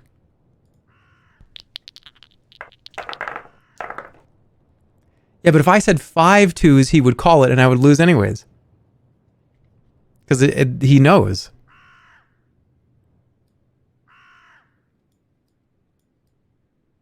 Let's go with 2 of these.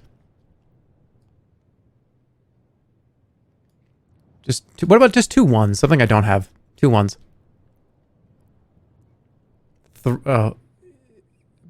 Is he cheating? I think he's cheating. This guy's cheating.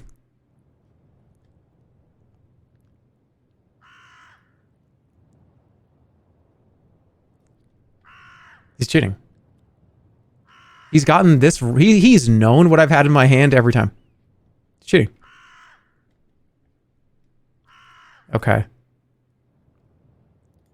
I'm going to say there are 4 of those.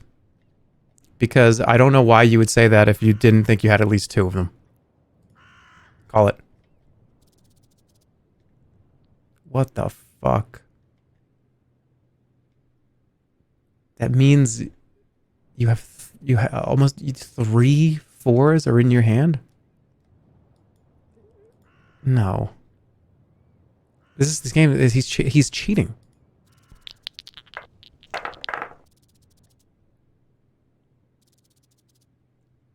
See, look, he's got why can he see he knows what I have? All right, I'm going 3. No, you know what? Fuck you. 4 2s. Oh, you think there are 5 2s? There are not. Sorry. Here comes the comeback. You need to relax. It's just a game. Stick to talking about fruits. You're not very good at this. Hey, I'm a little rusty. I'm doing fine. All right, this is good. This is good. This is huge. This is a huge deal. If I start out with 2 3s, okay, I'm going to say 2 3s. And it's going to ruin everything because now he's going to say 3 3s.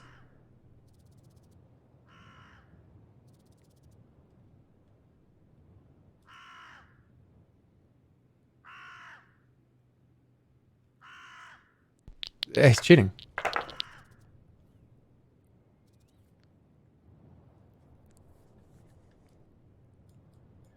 There are 2 1s because I have one of them.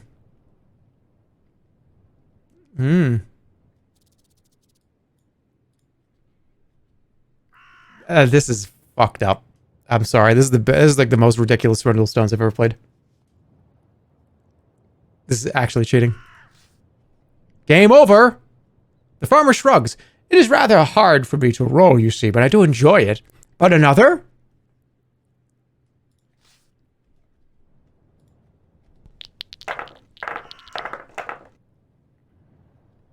How about 1 1?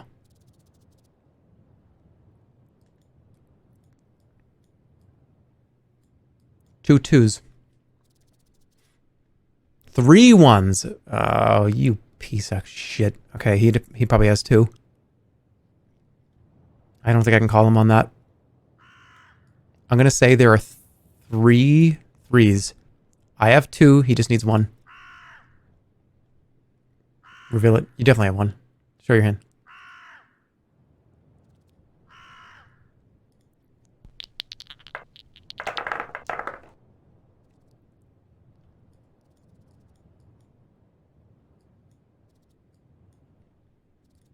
Two 3s. 3 2s. He knows what I have. He's cheating. He's literally cheating.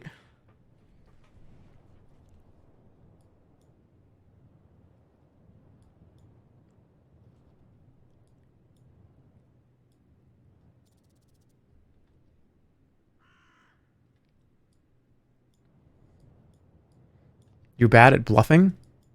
This isn't a real guy. I can't bluff a fake person. He's got computer knowledge in here of him cheating.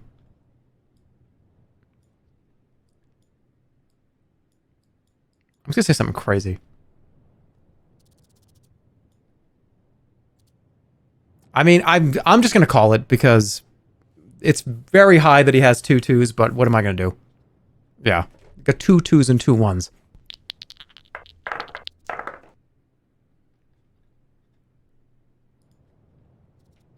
One, okay.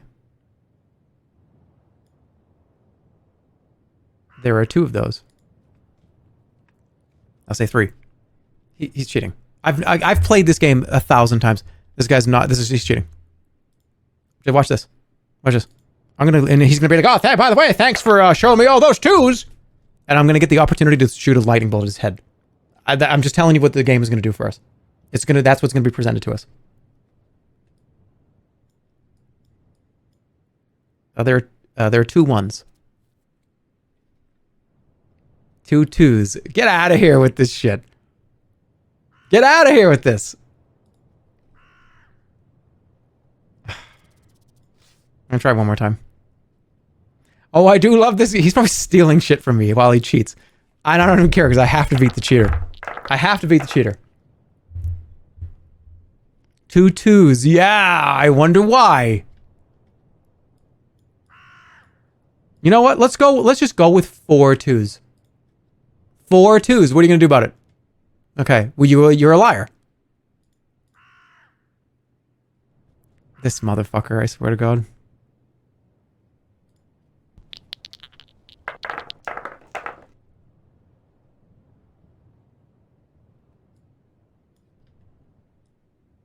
How about just 1? 1 5. 1 4. 2 4s.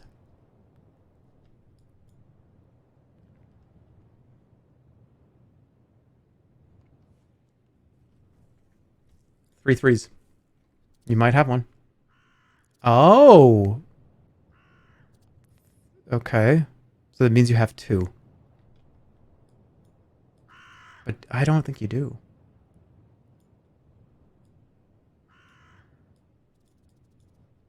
I mean, you probably have 2.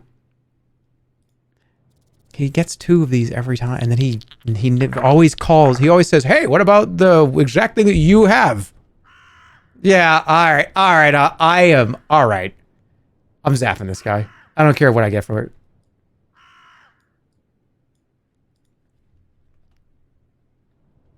Three twos. Yeah, because you screwing me over.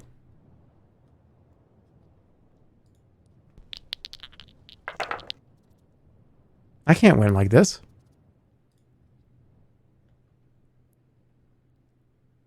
Two twos. All right, how about 3 twos? I mean 3 ones.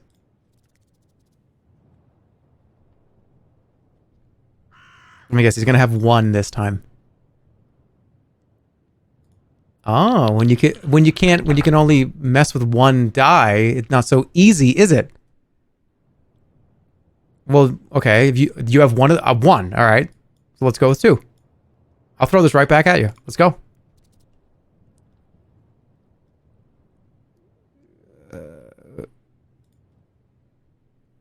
Okay. Somehow I'm clawing this back.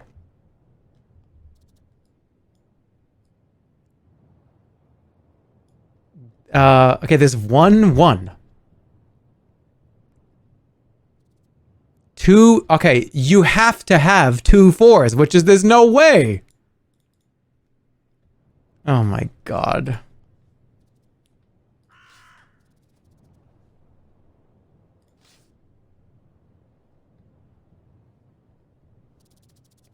Fucking cheating. The farmer offers you an apple as a token of appreciation. The creature offers you a dark purple drink, which it insists is simply water. It smells awful. Why would I drink this?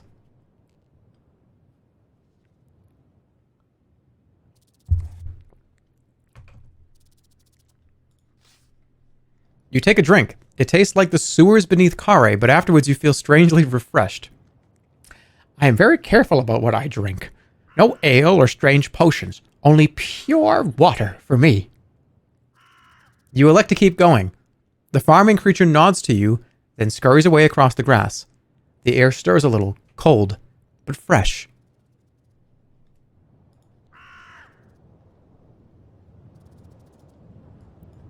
Fuck that guy. You pace on through the long grass. The stalks nearby shiver, and then the snake you saw earlier bursts up. You twist away as it rears up and goes for your neck, and your blade is out before it can disappear again, and you track it with hawk eyes. But you have fought larger serpents than this one. I'm gonna burp. Can I talk?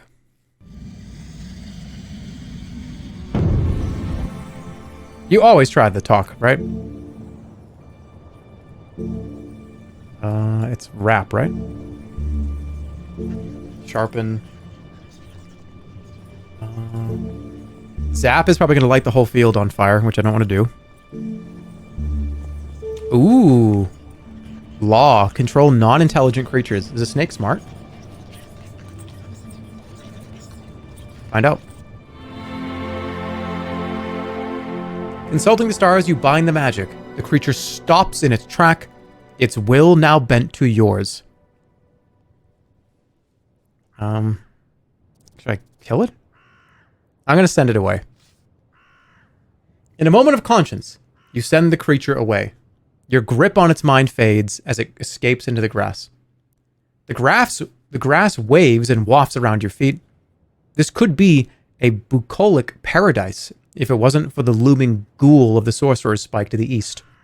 A few clouds drift across the sky. Should I just keep going? You move onwards through the field of wheat. You almost trip over a half-rotten tree stump, lost in the long grasses. A low murmuring comes from inside the ancient wood. Somebody in the tree? You squat down and peer at the stump. A bee crawls from a crack in the wood and takes off into the air as you watch. Why would I split open the beehive?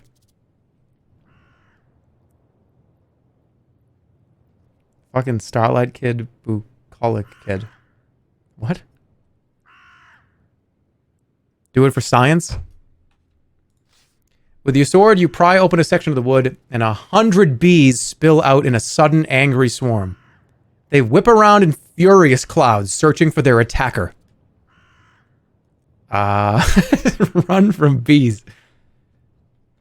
I'm the Archmage of Mampang. I know there's an assassin to come and get me. I know he's tracking through the universe to find me. Who's that out there in the weeds out there in the wheat? Is that Frank out there? No, who's that?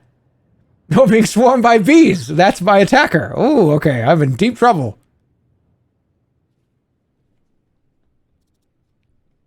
I think I'll be fine. In fact, I'm going to keep the windows open. I was going to look in the trunk. You swat away the swarm as best you can to look inside the trunk, where you can see a huge supply of beeswax. The bees seize their chance to surround you. You fall, but stagger quickly back to your feet. The stings are oversized, like the plants here, and you feel the poison causing stiffness and rictus in your body. You must keep moving. Reach in to get some beeswax. You scoop out several handfuls of beeswax, enough for 6 or 7 spell castings. But the slightest hesitancy is enough for the bees to catch you. You gasp with pain. There is no time to waste. Run. The bees are right behind you. You open your arms to cast a spell and the bees attack. You fall, but scramble quickly to your feet. You must keep moving. Uh-oh. I have to go this way. You run forward, the swarm hot on your heels. Then the swarm of bees catches you, stinging viciously. You gasp and bat at them furiously. You wail with pain. You cannot take much more of this. There is no time to waste. The bees do not slow or stop as you rush forward. You stand in the shadow of the inner wall by a heavy metal door. The door is closed. Open the door. Oh, I'm dead. You try for the door and find it open but stiff. The bees reach you. The impact of 100 stings is too much for you. You succumb to the sound of 100 furious bees.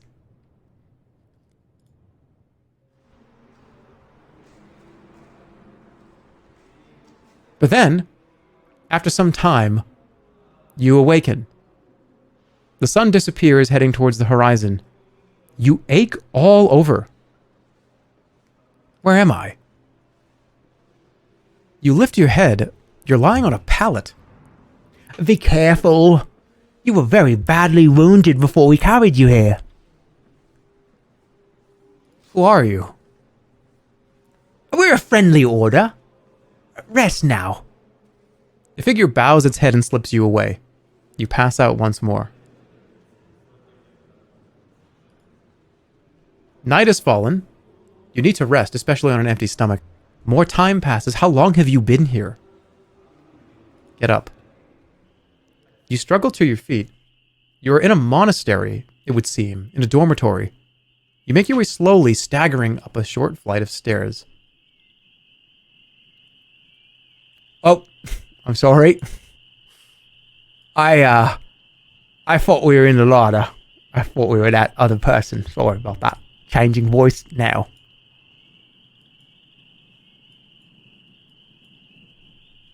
Sorry about that.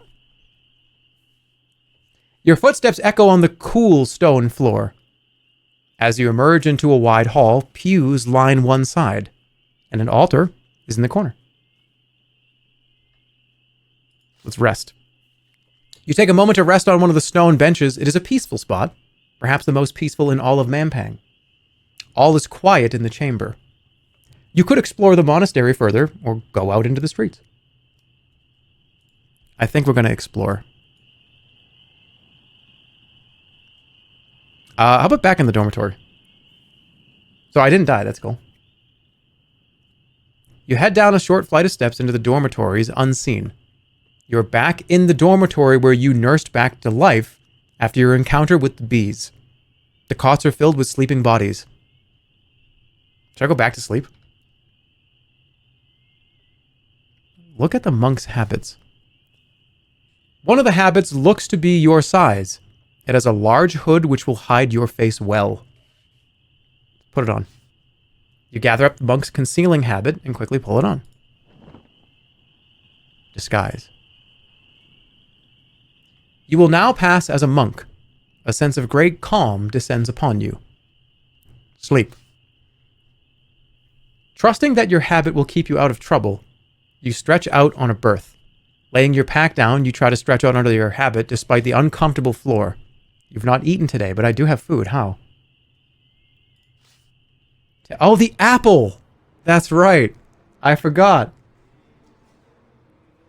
Taking the apple from your pack, you fill your empty stomach and try not to think about what you will eat tomorrow. Then you lie back and try to forget your troubles. You feel quite safe, and you do not dream. All right, we're back. We're good. I was going to kill that guy, too. Thanks for the apple. You entered the monastery of Effie the Fortuitous, disguised yourself as a monk, and found no new clues. Still unaware, which is good. You wake refreshed, then sit bolt upright as you find 6 monks sitting around the bed, watching you intently. As your eyes open, one punches the air, and the other shakes their heads. They exchange a few coins, nod to you, and then move away. With slow, solemn paces, you make your way back up to the steps. They're betting on if I was going to wake up, I think. Oh, I don't want to spoil anything, but I like this is a good part of the game. You head back to the main chamber.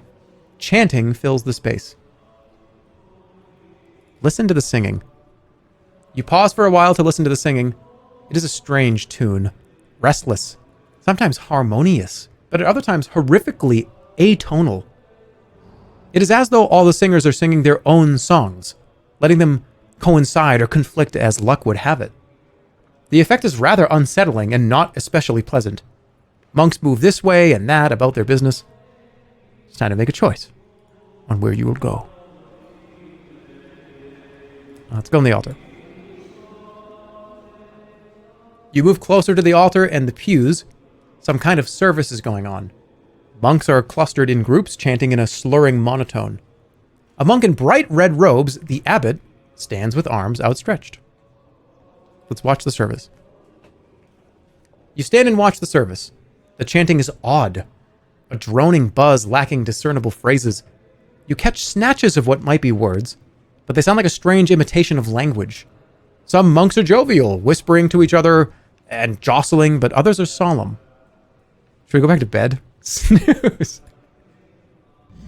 I'm going back to sleep.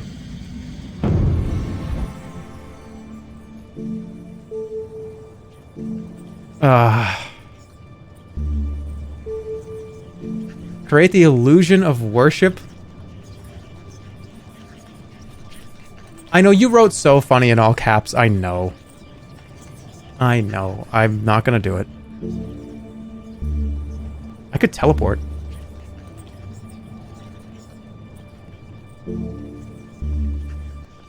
Should I just cause everybody to go to sleep?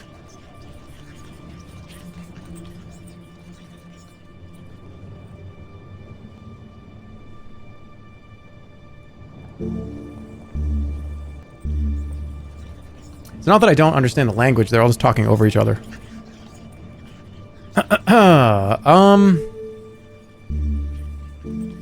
Should I just make 6 of me? I'm making 6 of me. You gather the stars into your design around you, and 5 clones step out from behind you, forming a semicircle. The 6 of you sit side by side quietly. See how our numbers have swelled, the abbot declares as he looks around the room. The abbot, his bright habit distinguishing him, stands placidly at the front of the room. The altar near him is covered in bronze, its top battered and pitted. Atop is a small bowl and a set of metal dice. The chanting peters out, and the abbot smiles. Brothers and sisters, we give thanks to Effie. We meditate on the changes and chances that fill our lives. We give ourselves over to the dice roll, to the risk, and let her nudge as she sees fit. He gestures to a monk who approaches the altar. Sister, it is your day to roll. Wait. A monk approaches, grasps the dice, and then tosses them across the altar with a clang. The abbot considers the dice and tuts. No luck for you. Half rations for a day. Think upon this chance. Snooze. There is a long stretch of chanting, and then the service comes to an end. The monks file out towards the gardens or linger by the altar. The echoes die away. The monks stand and file away. It's a gambler's den. You step back to the doors once more. One by one, your clones vanish. So we just gassed that guy up. That's all we did. That guy thought they added 6 new people. Okay. Behind you, the ceremony comes to an end and monks file past into the courtyard. The abbot himself emerges from the room in quiet discussion with a few senior monks. Let's go talk to the abbot. You catch the abbot's sleeve. Your head is bowed under your cowl, but he still stops you. And what do you think you're doing? He demands. Contemplating. It's not what you think. Father, look over there. Contemplating. You reply. Is that so? Contemplating what? Sound of my footsteps. The rhythm of my breathing.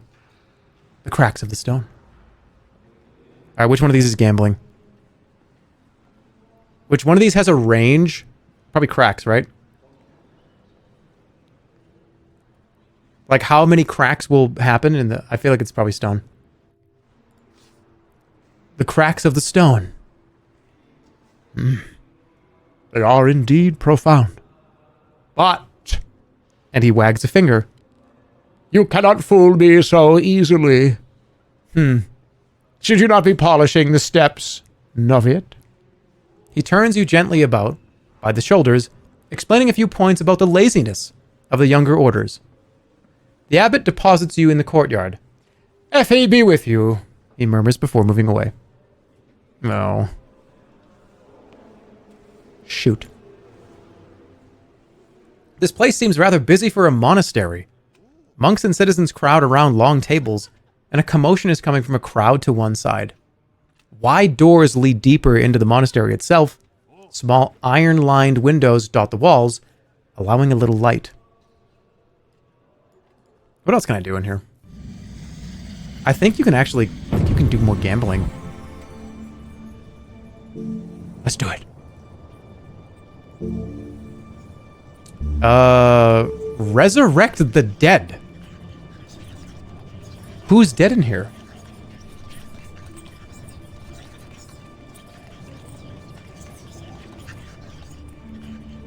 That's going to consume the holy water, though. Can see the future in here.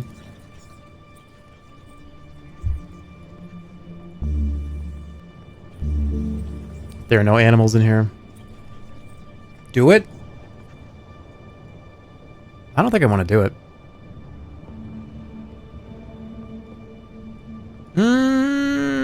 I think I'm going to use diplomacy.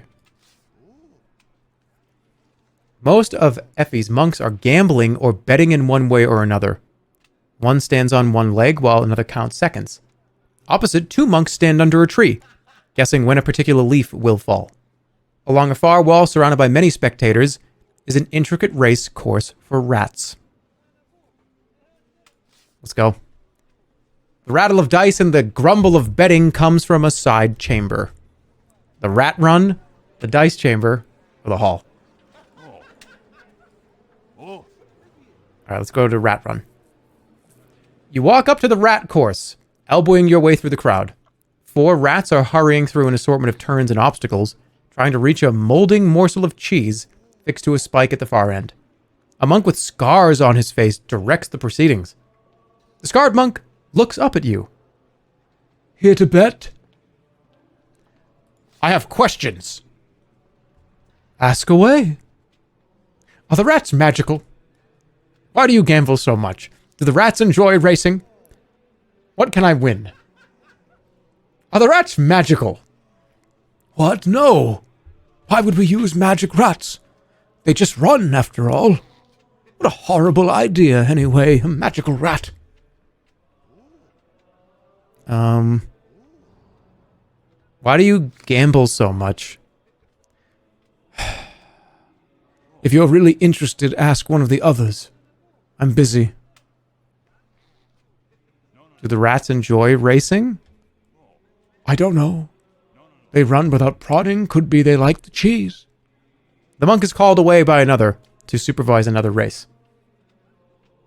Who should I bet? I wish to bet, you declare. This should be an interesting race. The monk handling the wagers assures you. The stake will be 30 gold pieces. What do you say? Oh my god. That is too much, you admit. The scarred monk shrugs and the race begins. You leave the rat course behind. I don't have any money.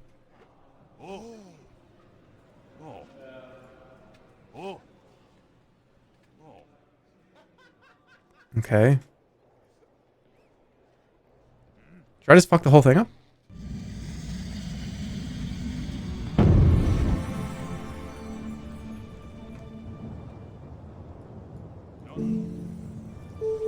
Doc is heal disease.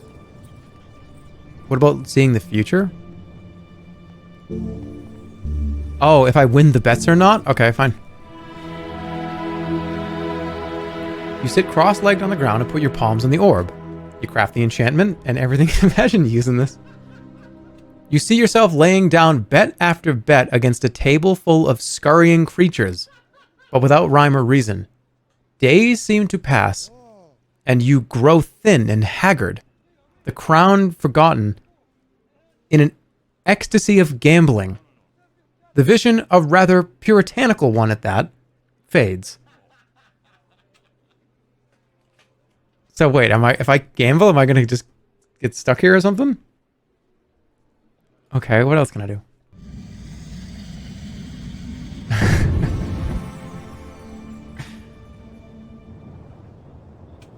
You need to talk to the rats. Maybe I could. Am I within a certain distance? Taking the wig from your pack, you wear it and form your spell. There are no animals around to talk to, but from the rat race course you can hear a tiny voice. I win again! The cheese is mine, you bumpkins! It seems the gambling at the monastery goes on even in the middle of the day. I win again. The cheese is mine. Okay. Even the rats are gambling. I don't know if I can do very much besides throw a fireball, so I don't think I'm going to do it.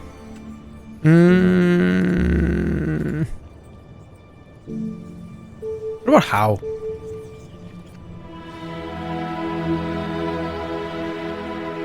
Reaching up to the constellations, you create the spell. A quiet voice begins to speak to you.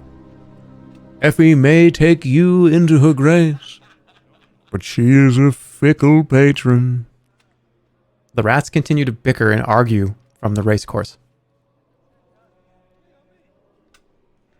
Okay.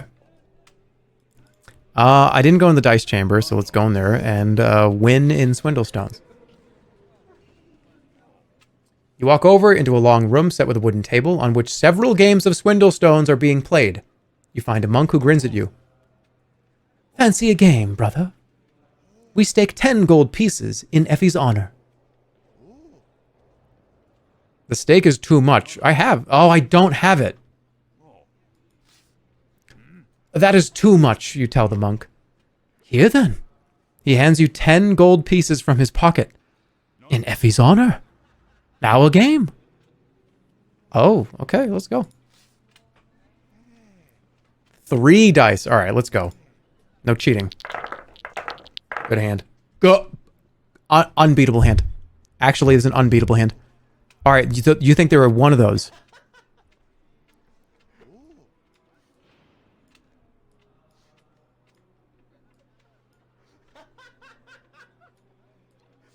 All right, do I say there are 4? I think I get him off guard here. There are 4 of those. 4 threes. Call it, that's fine. Got it. Yeah, there's no way you bluffed that early.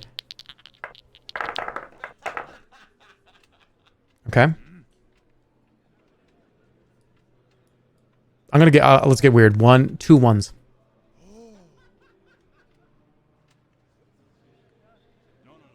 Hmm. Hmm. Uh-oh. Okay. I have one of them. He only has 2 dice.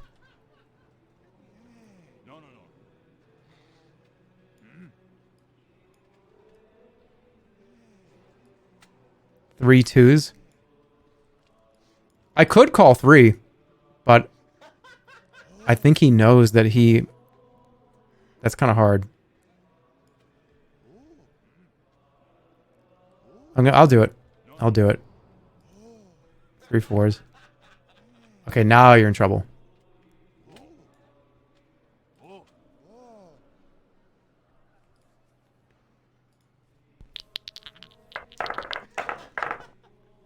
What do you got? 1 1? 2 ones.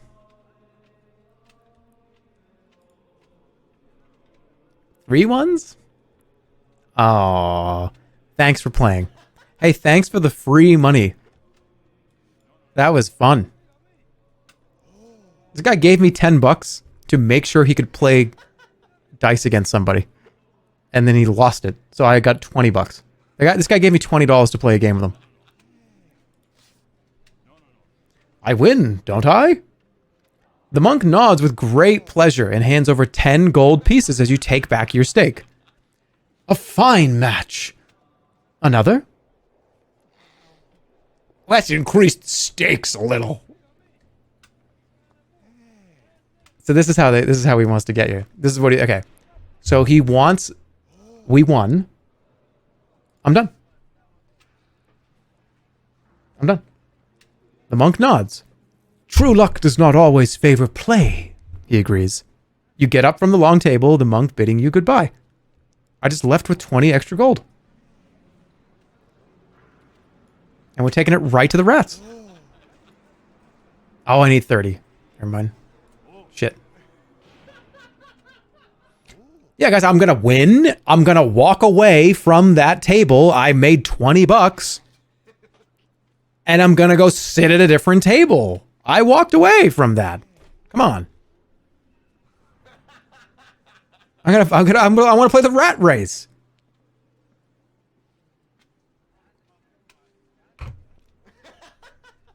You have to play one more time to get enough for rats. Oh, hey, a win is a win. I'm taking my $20 out of here. Rat, it's too much. Rat is 30.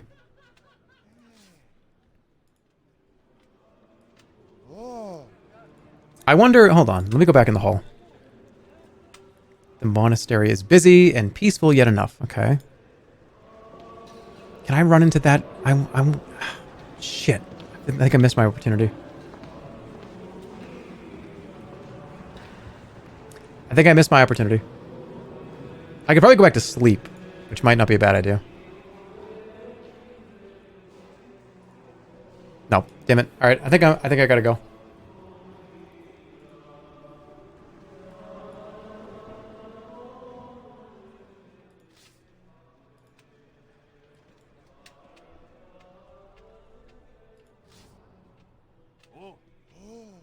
All right, 10 gold. Let's go.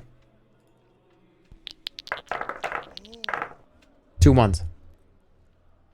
All right, check this out. I'm gonna say there are 2 ones. No. There are two of those. There are two of those. 2 3s. 2 4s. You need to have them. I don't think you have them, but you need to have those. I could say 3 4s. Or go with 3 2s or 3 1s. I'm gonna call it. Yep. Okay.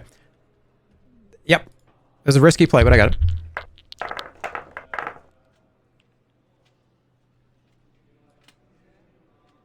How about 1 1? 2 1s.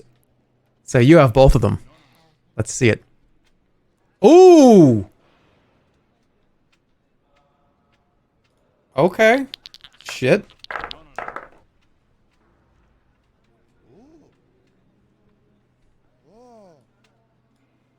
I mean, I have one of those.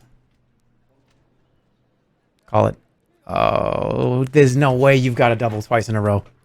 No way, right? Yeah, we're good.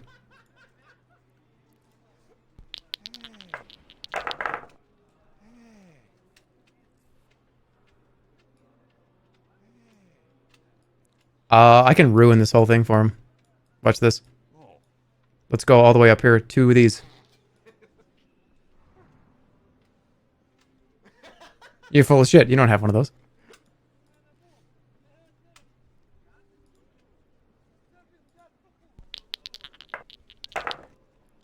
Uh-oh.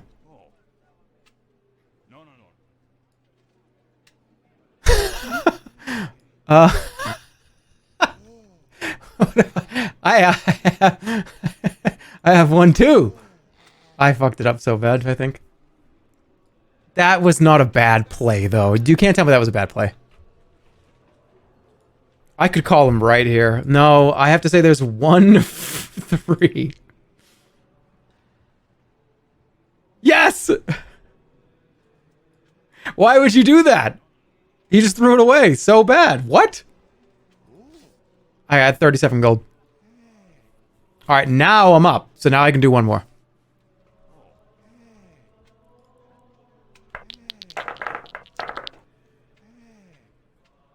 Okay, 1 2.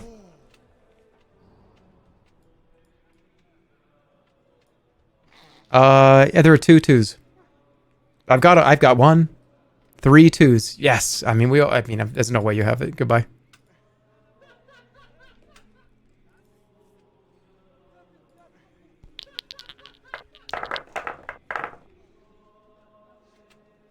A random farmer is better at this than the literal acolyte of the gambling god.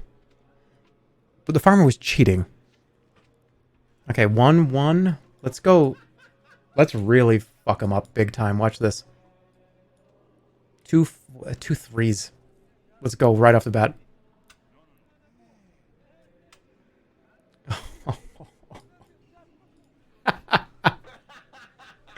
I know that was funny.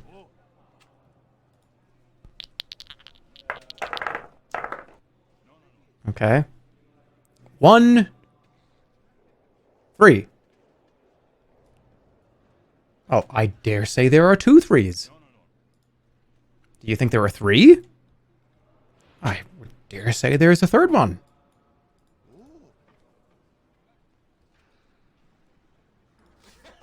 Hey, I'm of the philosophy now. Now you just bet till you lose. And when you lose once, you're done. I'm up. I'm up like more than 100%. You know what I mean? At this point, like you play till you lose one fucking hand and then you leave.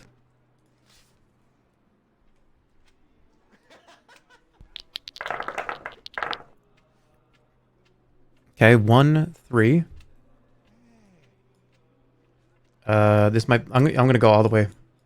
Let's make him have to commit to saying that there are 4.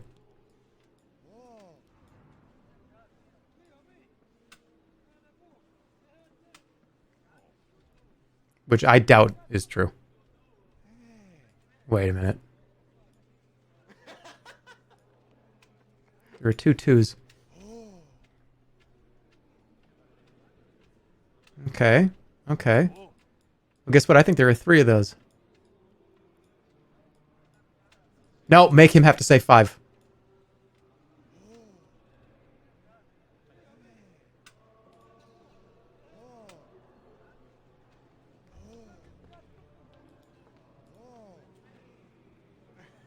What? Wait. He only had 3?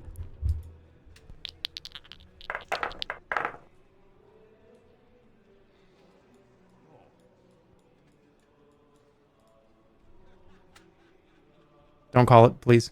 Okay, 2.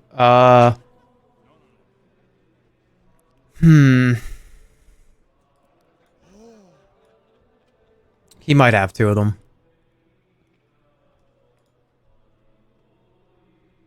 Oh, shit. Of course he does. Wait. What just happened? What did I just do? What did I just do? Did I do something wrong? What happened? Wasn't I just trying to say that he didn't have those? Wait, what? Oh, I screwed up.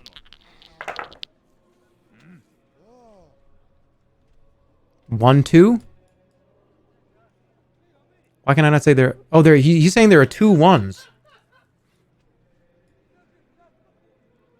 There are 3 1s. Uh-oh.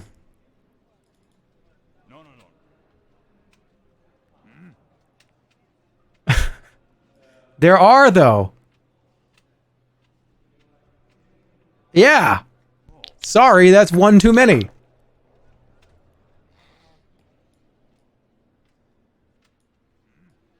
There's 1 4.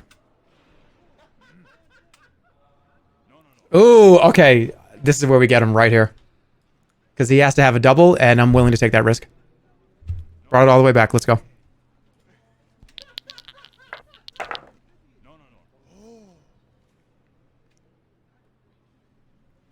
Okay, now we got him because we both wait. He might be lying. There's 1. Hold on. If he has one of those, there are 2 in play. I feel like I have to just say there's 1 of these to no. I have to make him say there's 3. But what if he doesn't have 1? He might just be. Usually, if you have 1, you don't say the thing you actually have.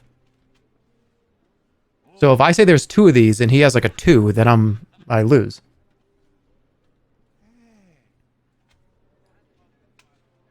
I think I have to just say 1.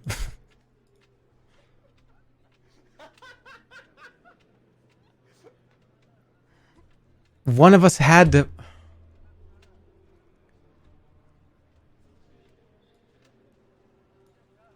But aren't I always screwed in that case? Did I actually throw? Because he could be making it up still, but now he's not, though, so he wasn't making it up. When you have 1 die left in Liar's Dice or Swindle Stones, whatever you want to say, I mean, if he says 1, 2, if he says 1, 3, he could have like a 4 under there. So he actually did have it. He actually did have it. So he wasn't lying. Last one.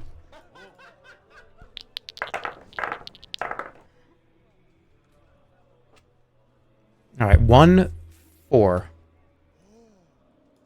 There are 2 2s. 3 2s. What's the chance that you have 2 of those? None. Uh-oh.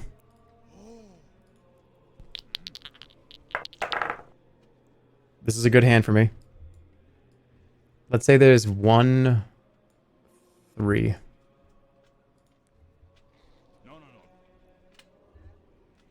One, okay.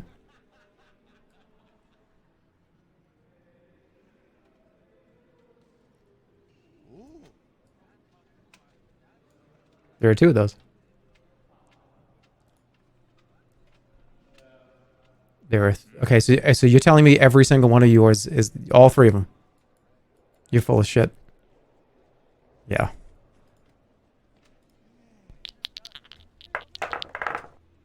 Okay, 2 and a 4.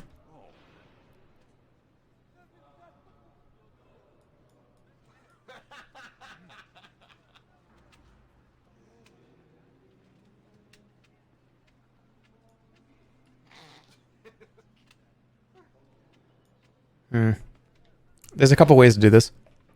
There's do it for real, and we both have 1, 2. You might have 2 2s.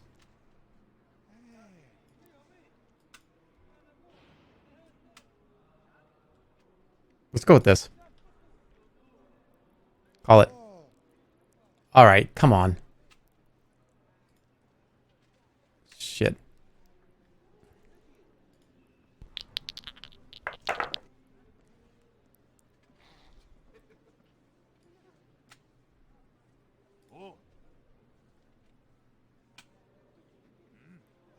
Do you have 2? Do you have snake eyes? Please, you don't. You don't have 2. Ah! Come on.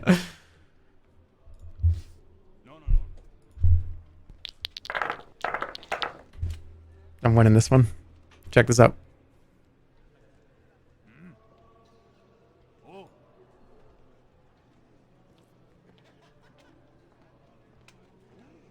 Okay, what was this first one?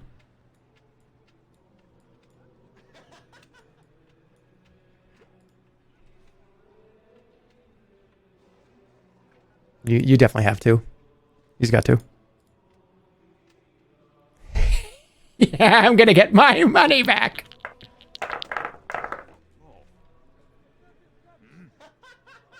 How about 2 1s?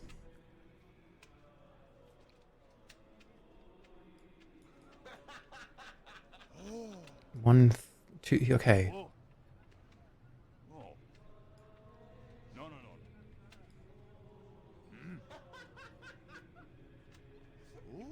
Fuck.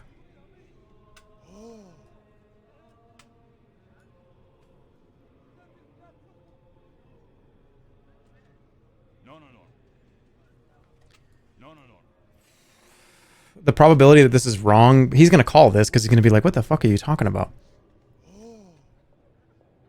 Because I don't think he has a 2. He's just gonna call it. And I'm gonna lose. I mean, I'll do it. It's like the best play, but he doesn't have a 2. If he has a 2, that'd be crazy. Wow. How did he have a 2? Okay.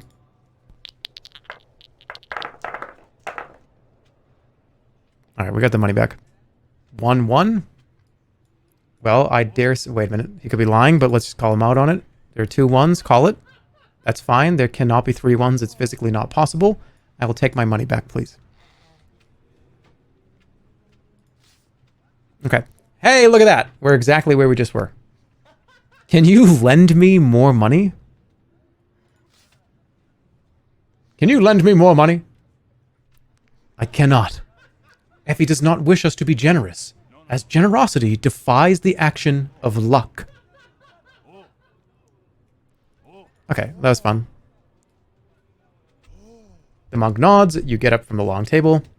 You bid the monk farewell. So I just want to make sure I get this clear with everybody here watching. The whole idea was everyone was like, get up, no, stop gambling, get up from that table, get out of here, get up. And now bet even more over there, is what you're saying. The price for entry is 30 gold over here. It's 10 over there. Okay. You head back to the rat course. Spectators stand either side, gripping money. The scarred monk greets you. A bet, I hope. I wish to bet. This round will be an odd round. The monk handling the wagers assures you. It's 30 gold pieces. What do you say? An odd round. Should I watch one? We're gonna pass. You decline to bet and the race goes on. The rat you had your eye on loses by inches. Next round starting soon. You in for this one? It's 30 gold pieces. What do you say?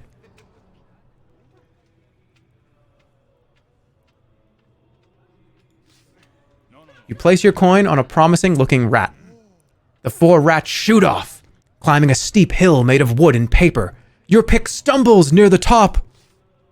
The rats then jostle through a narrow tunnel, and your favorite nearly gains the lead. The rats round a sharp corner and then rush towards the finish line. Yours looks confident as it nears the end, though it's hard to tell with a rat. Your rat comes in. It scurries across the finish line with no room to spare. The monks groan as the race ends. The scared monk hands you over your... I won! I got $100. The scarred monk hands over your money grinning. The rats are scooped up and watered and then placed back at the start. They seem eager to go. Any vex for the next round? It's 30 gold pieces. Let's go. Again, no. You shrug, losing interest in the race. You leave the rat course behind. I got $97. That's good enough for me.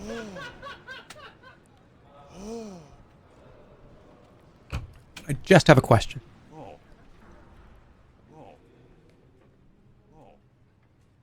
My question is, how high are the stakes in the Swindlestones gambling room? I just have a question. You had 7 before betting.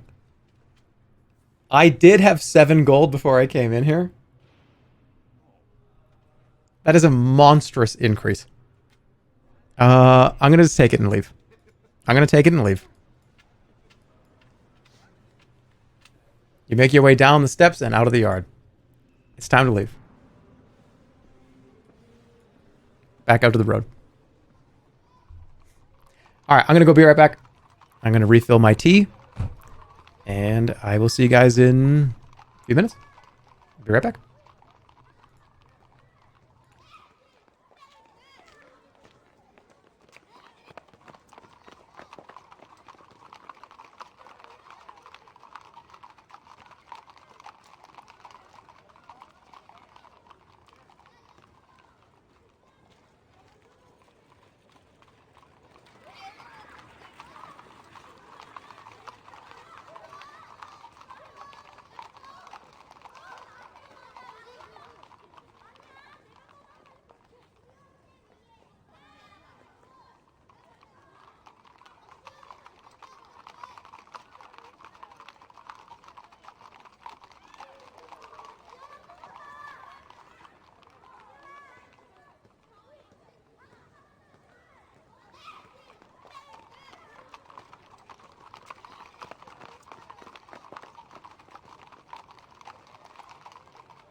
I'm back.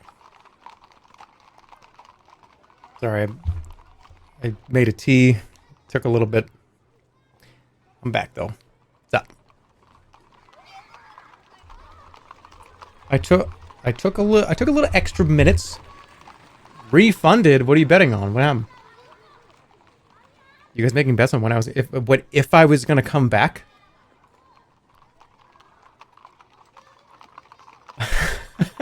I just don't come back. Well, that would have been a crazy return. I'm imagining nobody was doing that. That would have been like a 100 to 1 return on channel points. Oh. All right, let's go. We stepped out of the gambling hall. Back into Mampang. And this is where we ended up not very far from where we just were. We got attacked by bees over here. We kind of died. Do we want to go back this way again? I think I was going to go this way. That's where I was going to be. So let's just continue our journey the same way that we were going to go. Okay. The road curves along the edge of a tall stone wall, eventually reaching the door to the wheat fields. Not going back in there. We're going this way. This is where I was going to go before. Okay. You continue along the road. The sun has reached its highest point now. You pass a side street, leading off into a maze of smaller streets and alleys. The maze side streets are over here. Side streets are fun. Let's go down here. You walk down a narrow street lined by low warehouses. You catch the scent of grain as you pass one. You're into the middle part of the day, and yet the citadel is still cold. As you turn a slight corner, you spy 3 guards walking towards you, one dressed in the finery of a captain. Distracted by conversation, they have yet to spot you.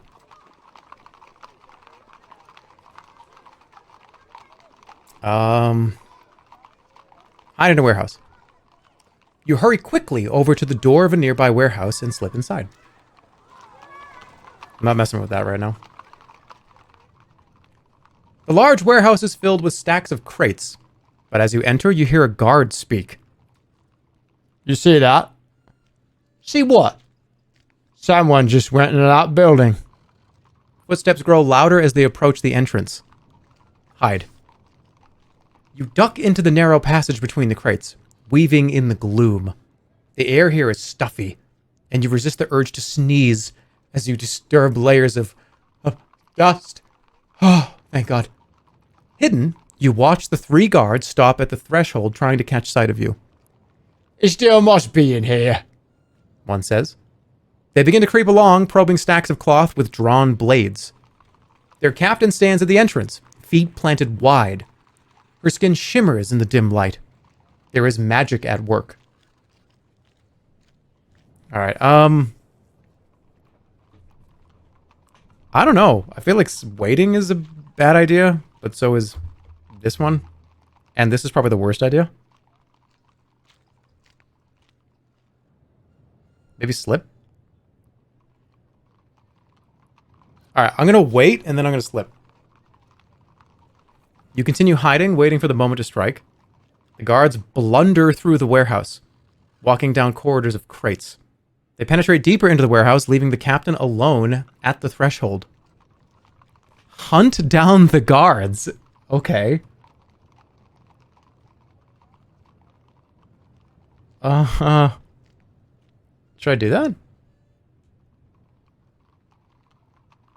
That's a blunder move? That kind of is a blunder. Yeah, I'm leaving. With the 2 guards now far away, you're able to sneak towards the exit. You creep past crates until you are a short distance away from the captain in the doorway. Her skin is still shimmering in the light. Find anything? She shouts.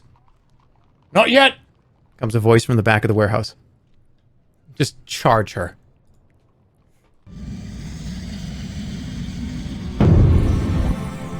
Let me turn this down a little.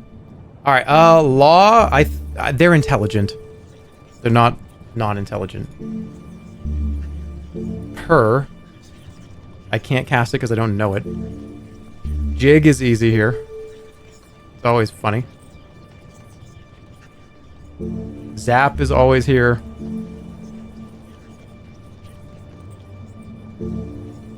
I could fart. I could make the whole room smell. That's comedy right there, too. Do we want to do the comedy spells? Or the damage spells? I feel like I never have a playthrough with this, so I'm going to do it. You grab your nose plugs and stick them into your nostrils before casting the spell. A terrible odor begins to blossom from your sleeves in a choking cloud. The smell tickles your nostrils, but does nothing to the captain. She's not wearing nose plugs that you can see, so how can this be? The captain peers into the gloom and then smiles as she spots you.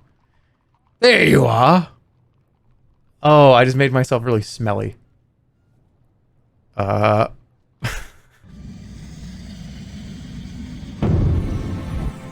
Well, for all time's sake, let's zap. You spin the constellations into shape around you, winding a powerful electric force in your hand. But the bolt simply vanishes upon touching the captain. She laughs at your attempts, hefting her blade. It seems she is protected from magic somehow. The captain laughs at your spell casting. You think I am not prepared? I'm a much stronger sorcerer than you. The shimmer around her is an effect you have seen before. Not a force field, though, not that. The captain watches you with something close to amusement. So what's going on with her? So I have to counter it. Shield? It's not a shield, though.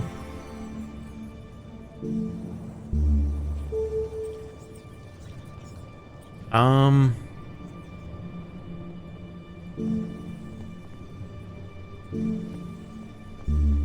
not sure I can do anything here.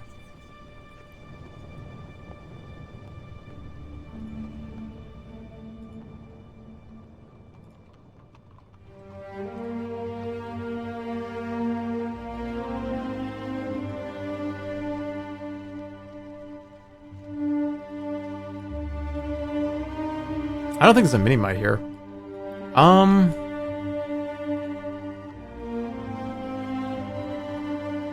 Is it walk? Check the spell book. Oh, here we go. It's not Zen. It's not Doc. It's not Giant. Counters Gak. It's not blue. Wait, no, Gak is, yeah, Gak is blue. It's not big. It's not fix. No.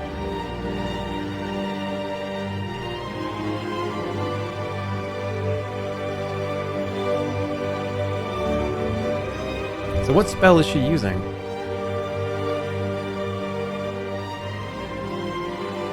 Hunter's...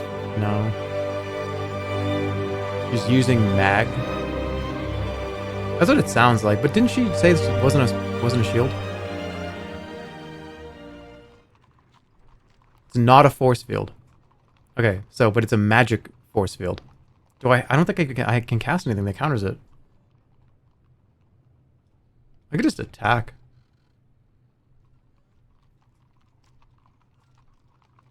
Is it a projection? Mag has a counter. I don't think I learned it, though. And I think you need to have learned it for it to work. Someone's gonna play the flute.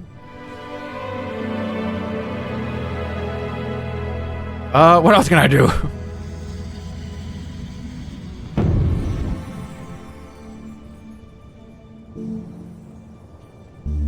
I'm casting this. I don't even know what it is.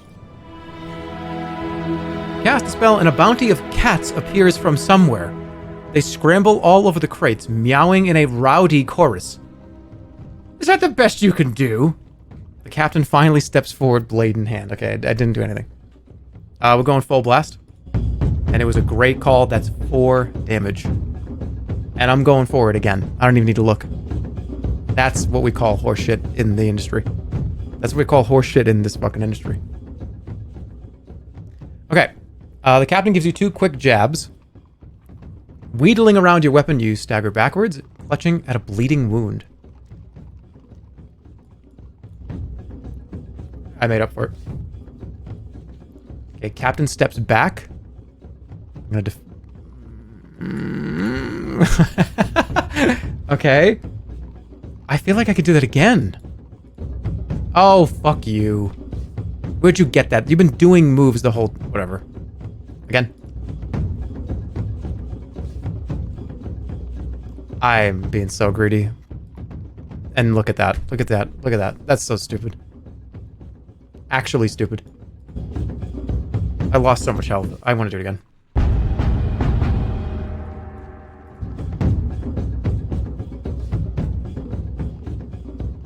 Okay. It's not again. Yep. This time you do 3.2 instead of 4.6.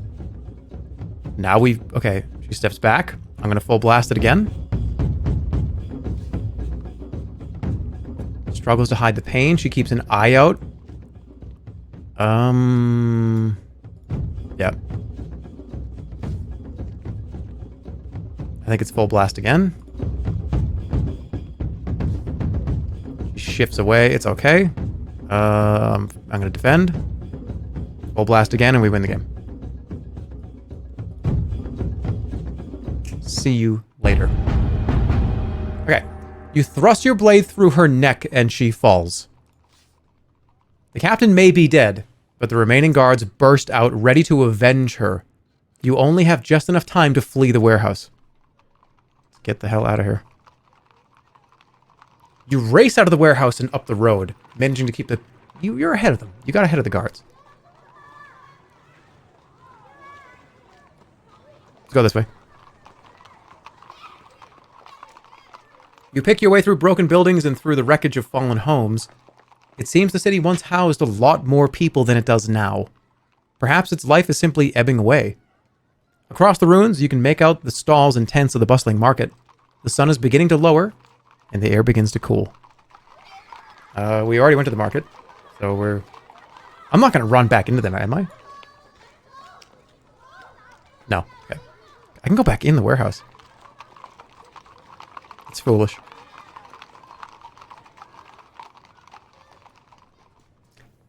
I do have 90... Hold on a second. I have 97 gold.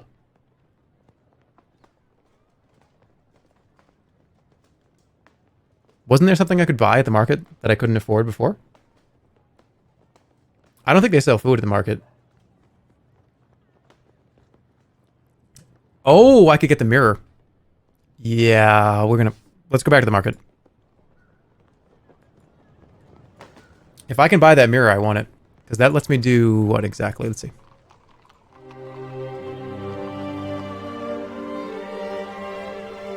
I can do kin. In battle, a gold-backed mirror must be pointed at a creature when this spell is cast. An exact replica of the enemy will then be created under the caster's control. However, should either creature die, both will disappear. I think that's worth it. That's amazing. Yeah, it's like 40 gold. I can afford it. I'm gonna get it.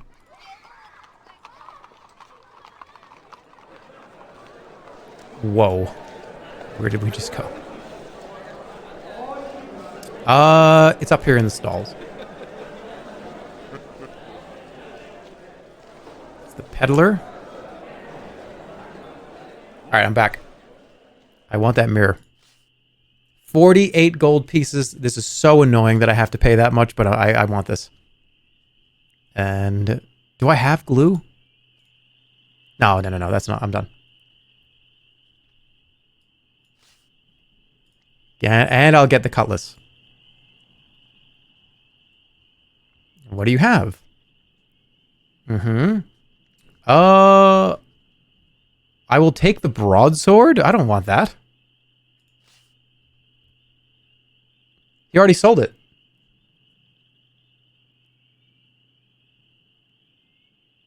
He doesn't have it anymore. Well, that's not good. Okay, well, let's go this way. Which way now? We've been here. We've seen most of this part of the city. We have the right side here that we haven't done. We have in here that we haven't done. And this is going through the front door where the Archmage is. Didn't do this over here. There's still a lot over here as well. I'm going to complete the western side.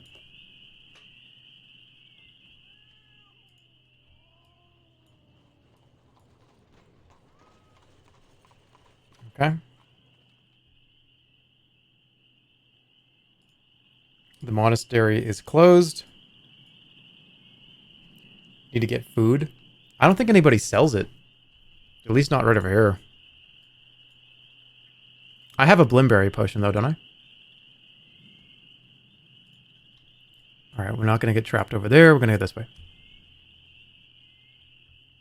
The road leads away towards a ruined portion of the citadel. The night air is cold. Okay. I do remember these. These are interesting. I'm not going to spoil it, but they're very fun. The road ends in a tall wall of obsidian black bricks, tall enough to keep out a giant. But the wall has crumbled, brought down by the piercing gripweed vines that cover its length. You could scramble over the fallen stones and inside easily enough. The cold night lingers on. You scramble up onto a block and peer over the wall. Beyond stretches an empty region of lapping water, from which tall, isolated, gloomy towers rise. Strange noises reach you from across the wall. We're going. You scramble up and over the broken wall into a narrow strand of stone on the edge of a watery pool. Towers rise on all sides, connected by spidery paths. Sand is scattered over the edge of the pool.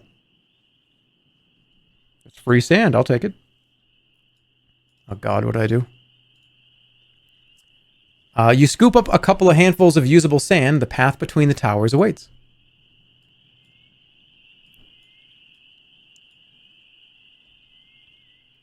You leave the shade of the wall and follow the stepping stones out across the water. Everywhere the signs of ruin abound. Weeds crack the stones, turret roofs and buttresses have collapsed into heaps. Why has the Archmage allowed such ruin? Surely the rumors of his death cannot be true. What is this place? It looks like no part of Mampang you've yet encountered. The air itself is somehow different.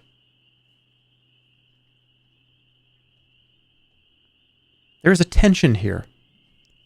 The air itself feels tightened, as though the world is stretched thin here. A taut drum skin pulled over a too wide a frame. It feels as though the tiniest step might unleash a powerful rupture. Look at the stars. You look up for the stars but can't find anything. The starlight seems to bend and divert before it can reach you, as though it's being funneled away. What is happening in this place? The path splits here, with the shortest way leading up to an arched doorway in a nearby tower.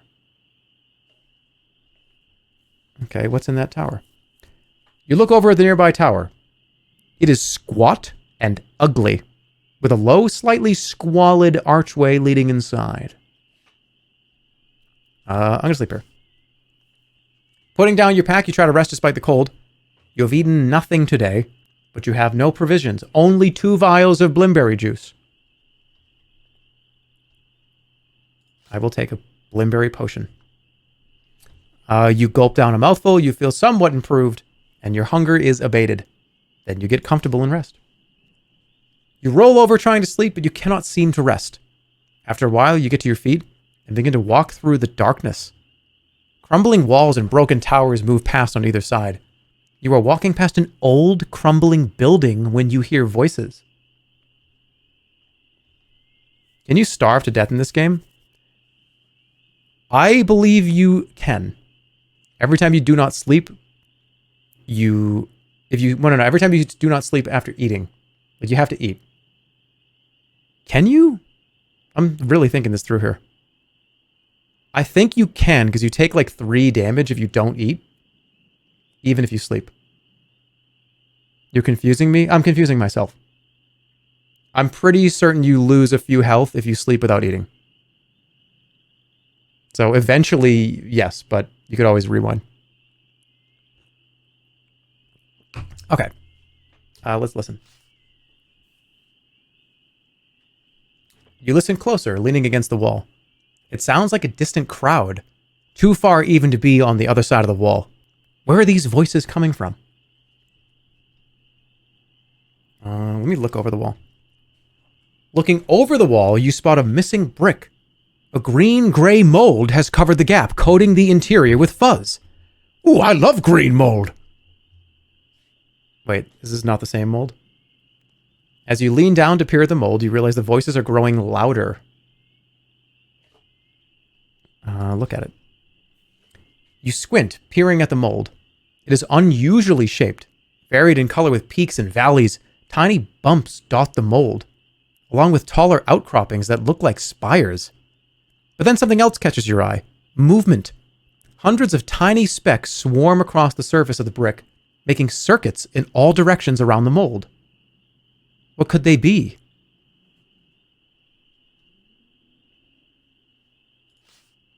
I'm moving away. You decide some mysteries are better left unexplored and move on. The wall is lost somewhere behind you. Let's get health for that. Oh, I slept. It was a dream.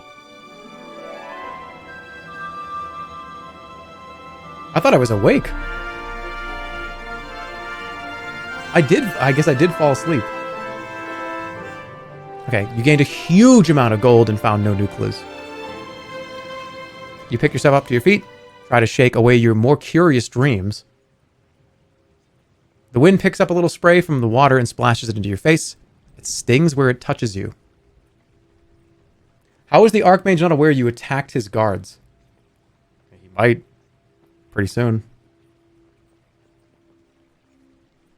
Okay. Let's look. You lean out over the path and look down into the water. It is black, reflectionless, as though infinitely deep. Let's drop a stone. No, I don't want to drop one of my pebbles. I want to drop pebbles on the ground. God damn it. You drop one of your pebbles into the water. It sinks without a trace and without even a ripple. But you must keep moving. I just wasted a spell right there. That stinks. There's this tower. We can go around here, which I believe leads to these two. This one, I believe, let's just go in this one we're in right now. We're standing right in front of it. Let's go inside. The early morning sun makes the air glow. You cross the waters and push your way inside the crumbling tower without knowing what you might find. Once inside, you immediately break out into a smile. This tower might be gloomy, but it's certainly a relief after the ruin outside. So nice in here. Look around. You have a quick peek around the room. This way and that. This way, that way. It is curiously dark. You pay special attention to the corners, hoping to find something interesting. A colorful spider, maybe, or some nice juicy moss. You don't see anything. And after a while, start to feel a bit let down. The atmosphere of this place seems genuinely good for you. What a charming place.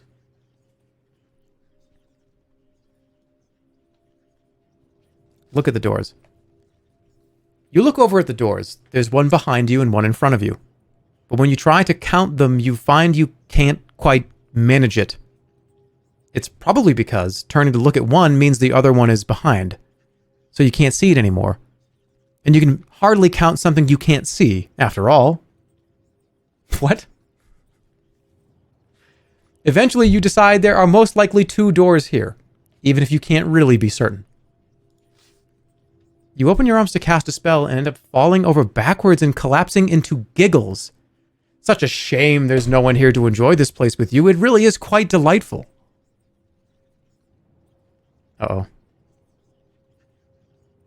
Sit down. You drop down onto all fours quite merrily. This is no kind of place to sleep, but it's a great place to cross your legs.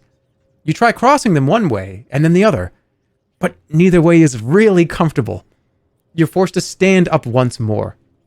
Clearly, there's something wrong with the floor.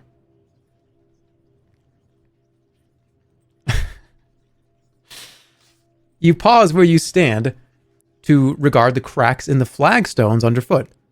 You trace them this way and that. They form loops, branch, and then rejoin. It is, you realize after some time, almost as though all the stones fit together. Wow. After tracing a crack for several minutes only to have it disappear under your own boot, you look up once more. You head for the door, but get distracted by the way the view of the world outside moves left and right a little as you sway from side to side. You are soon standing on the spot and just swaying. I think I'm fucked up right now. I don't have a god to pray to. I'm just going to leave. Why would you leave? This empty chamber is fascinating. You turn around on the spot a few times to get a full view and fall over. Pray. You close your eyes and attempt to offer a prayer, but end up singing a song from your childhood instead. 5 sight masters wearing spiky hats. The song brings a smile to your face, and it must be said, a tear to your eye. You have another try for the far door, though you are by now turned around enough that you can't really be sure which door is which. Stepping out into the open, you feel a slight headache coming on, as though you had drunk too much ale.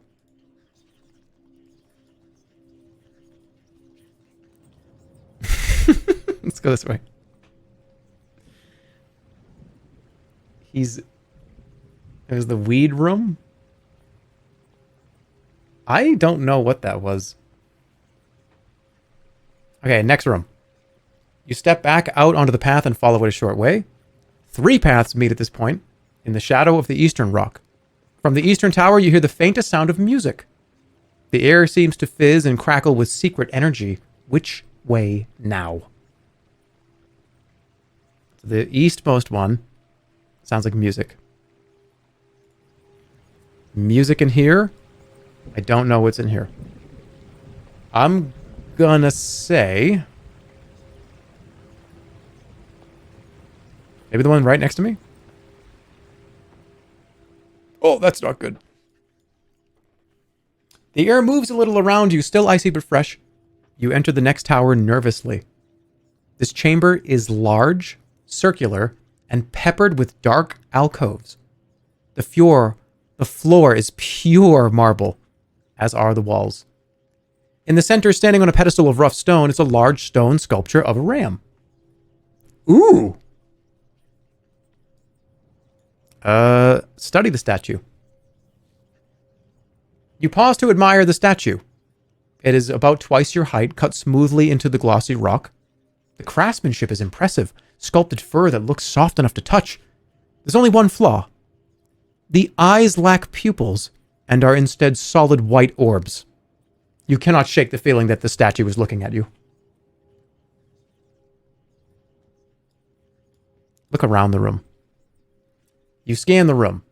Nothing moves, but the darkness in the alcoves might hide something.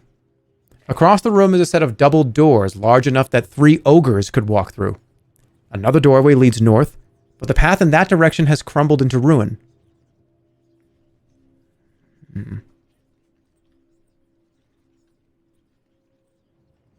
I could turn back too. I'm going to look at the walls. The marble covering the walls and floors is quite exquisite, but peering closer, you notice splintering cracks. What would have caused such damage? Just then, the statue behind you moves. It does? Its marble body groans with strain as its head lifts to face you.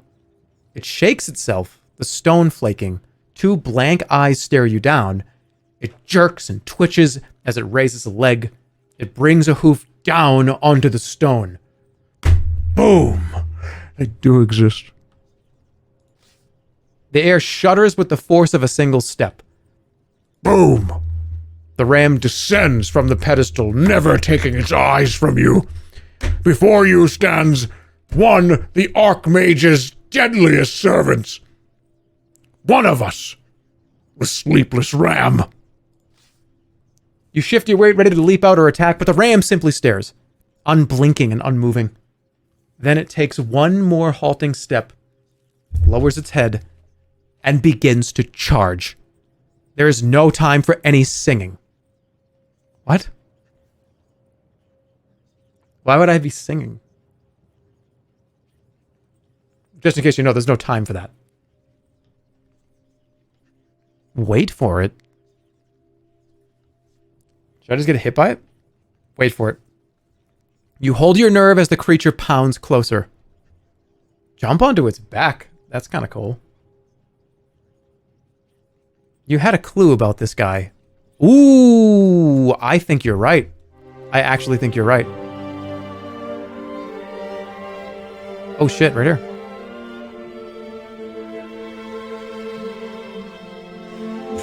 Should have read my notes before going in the room. You can sing it to sleep. Whoops. I'm gonna jump onto its back. You grab and leap onto the creature's back, hoping to settle into place, but it's a hopeless cause. Instead, you vault clean over the ram, but it turns on a pinhead, rears and slams you down with both hooves. Despite its jerky, unnatural movements, the ram is incredibly fast. You spin in the air before bouncing off the ground, dazed. On the ground, you hear the thunderous steps as the creature turns. Oh, God. Look around. You look around just as the ram barrels into you once more. Caught by its horns, you are carried bodily across the room until the creature slams you into the wall. Smash!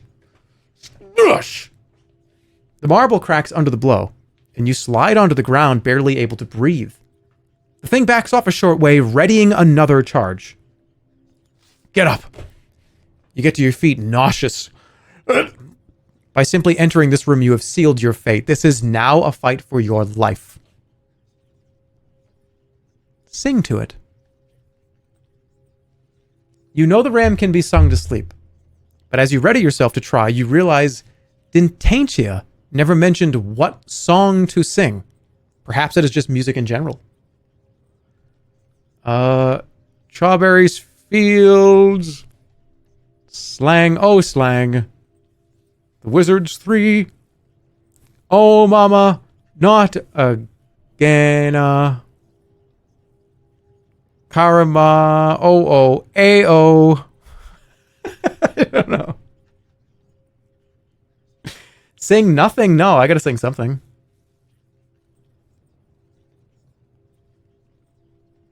It probably doesn't matter. Let's do the Analand. Yeah, I agree. Analand lullaby. Facing the ram, you sing a soothing lullaby from your village. But the creature doesn't care for the tune and charges. It knocks you down and narrowly misses crushing your skull like a melon as you scramble away. I don't know. Kariyama? Alright, Kariyama. Voice wavering, you try to sing songs half remembered from the fire pits of Kariyama. The song has no effect. You escape being gored by mere seconds. You're beginning to feel that Dintaintia was lying to you. The Wizards 3. Oh, me. You barely can muster the breath to sing anymore, so you whisper the song you sang as you climb the steps into High Zaman. But just as before, the cheerful words seem foolish and quickly die in your throat. The ram charges. The song has not worked. You are running out of songs, not to mention the bravery required to sing them. Oh, the wizardry?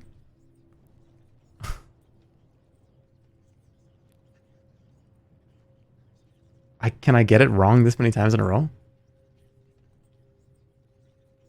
Oh, mana. What was it? It doesn't work. You sing weekly the strange wordless chant you overheard in the monastery of Efe as best you can. The song does not put the ram to sleep, but rather causes it to charge straight at you and miss. Okay, this is... I have... You sing weekly the song of slang, chanted in the temple of Kare. The ram charges once more. What? Why was it... Did she just make it up?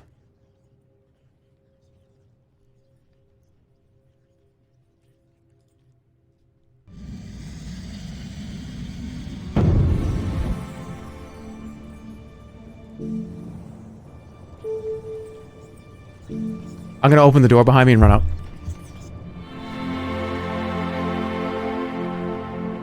Okay, looking to the stars, you craft the magic. The double doors at the end fly open, then begin to fall shut once more under their own weight. You cannot make it in time before they slam. Oh, fuck you. You run... Why did I not go there first? You slip around the ram heading towards the double doors, but it is too fast. You try to avoid it, but it smashes your shoulder as it rockets past. This creature will charge as soon as you even blink.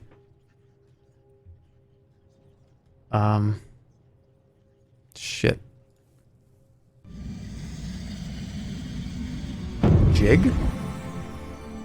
What do I have access to? I don't have glue? Zap is not gonna work. What about wall? Oh, can't.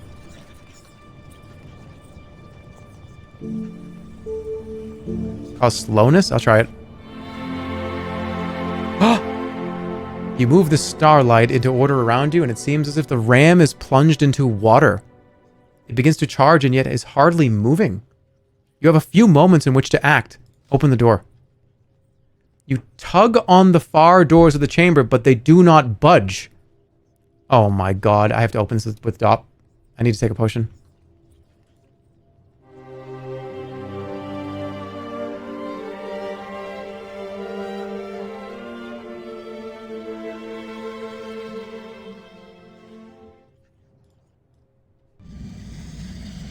I think I'll get out. This should fly open now. Open locks and doors. Yes! You weave the enchantment, the double doors at the end fly open, then begin to fall shut once more under their own weight. You dive quickly through, gasping for air. Alright, I made it. That was pretty rough. It's pretty rough. So now we're on the walkway. I don't know if I'm pressing a button and it keeps like jumping over. Alright, so this is where we are now. Here, this leads to these ones. We're on the walkway above here. You stand atop a short walkway between the two towers. A stone archway passage holds a doorway, but the door has been bricked over. The work looks shoddy and rushed. Should I rest? Yeah. You're feeling weak, so you stop to rest and meditate. The middle of the day is hot. Eventually, you get back to your feet once more, somewhat refreshed. There we go. For just a moment, you catch the sound of muttering coming from somewhere nearby. I'm going to listen. You press your ear to a gap in the mortar. You hear grunting, scratching, and the tearing of flesh. There is a thump as something is thrown against the wall, and what might be a bone snapping. I don't know if I want to go in here. Should I just kick it down? Or do we avoid this? You kick the wall. It bows with the blow, mortar crumbling away. It is weakened. Kick the wall again. You kick again. The weakened wall does not crumble, but you do hurt your foot. Oh, please.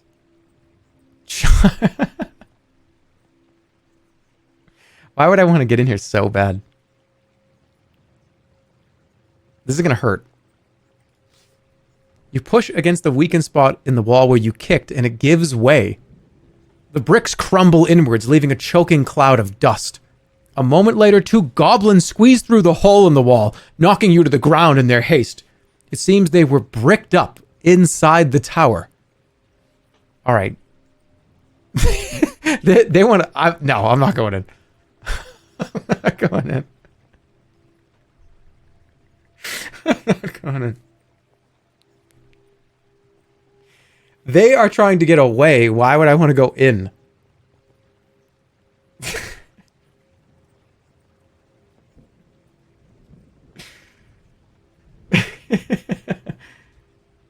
Somebody said, "Oh my god, you're good."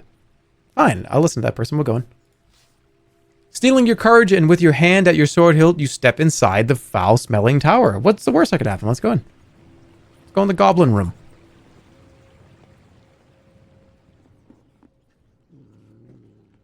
You step into the chamber. The smell is worse than you could have ever imagined. A few of the goblins look up from their rampant cannibalism to stare at you with slack-jawed expressions. How long have they been stuck here?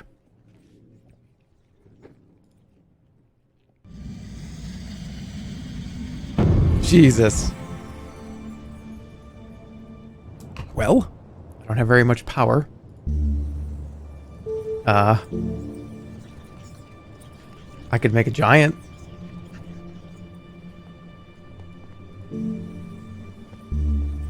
I could blow the gale horn.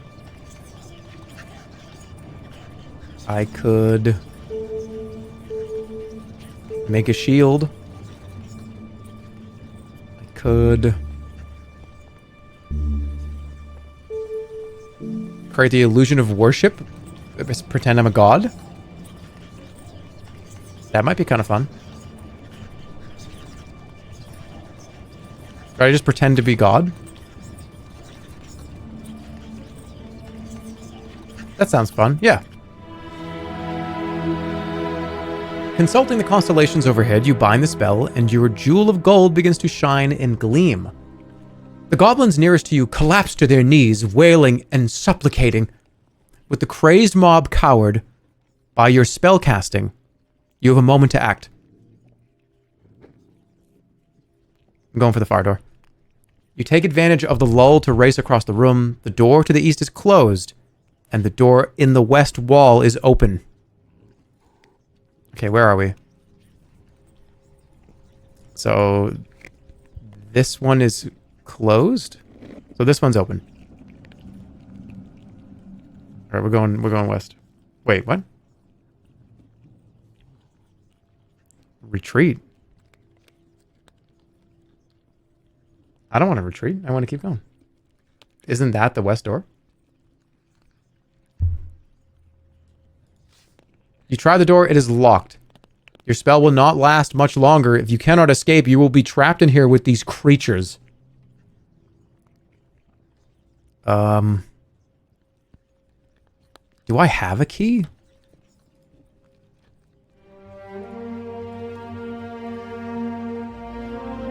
This is the key to the prison cells of Kare. I don't think this is gonna work.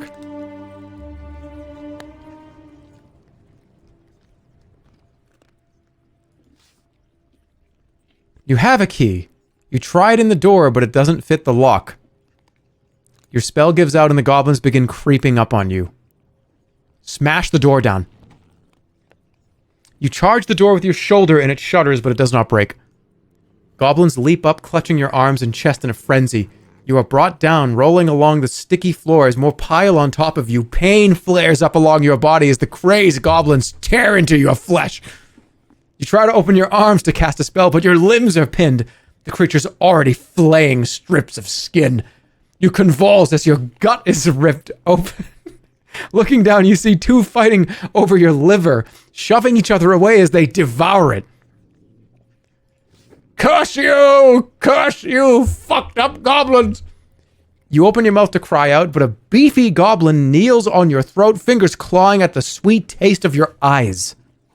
Long nails find their target, and everything goes black. You have been devoured by goblins. You're dead. You feel the cold veil of death surrounding you, but What's going on? And a moment later, you find yourself moving. What's happening? Ah! Ah! Oh! Oh!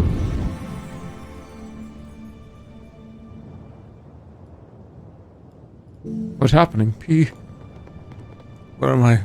My skin, my eyes, my flesh, they were eating me? Where? What do I can't cast anything. I can cast.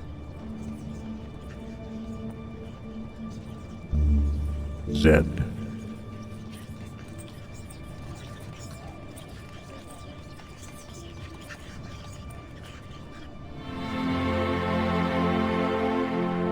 You do not cast the spell, but rather it casts you, pulling you open only to scatter you into the winds.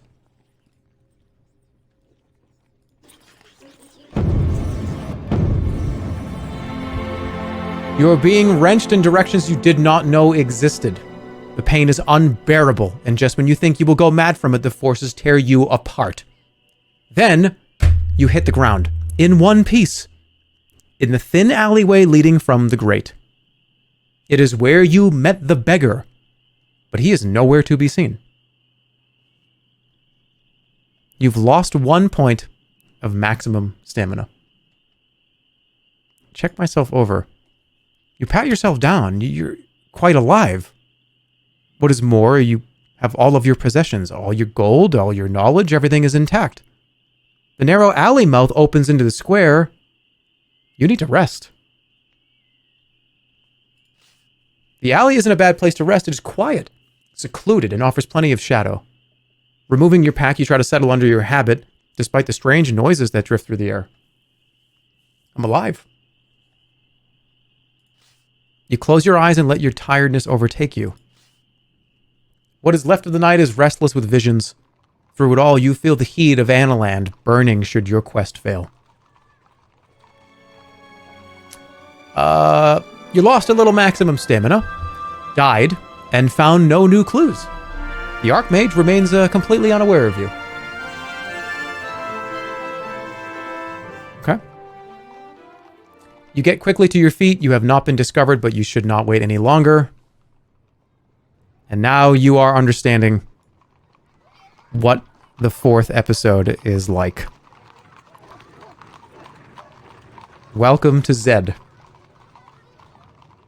There are no rewinds in the 4th episode. If you die, you cast Zed, and you have to come back and do it all over again. That's where we are now.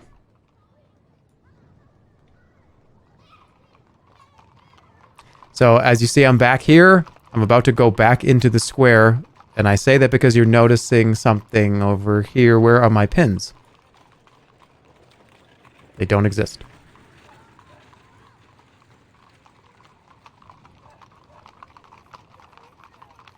Yep. All the progress is physically gone, but we have the knowledge of going there. You keep all your items, you keep all your gold, yes. But the progress you made is reset. So can you buy the sword now? Yes. That is the first thing we're going to go do right now. So imagine that this just reset to 0. But I stayed the same. So we don't technically have to do it again. Nope. I mean, I think there's a lot of stuff to get. So you can be Zedded dozens of times, I think, if you really wanted to. Although you're going to lose stamina every time, so it's not the greatest thing, not the greatest idea.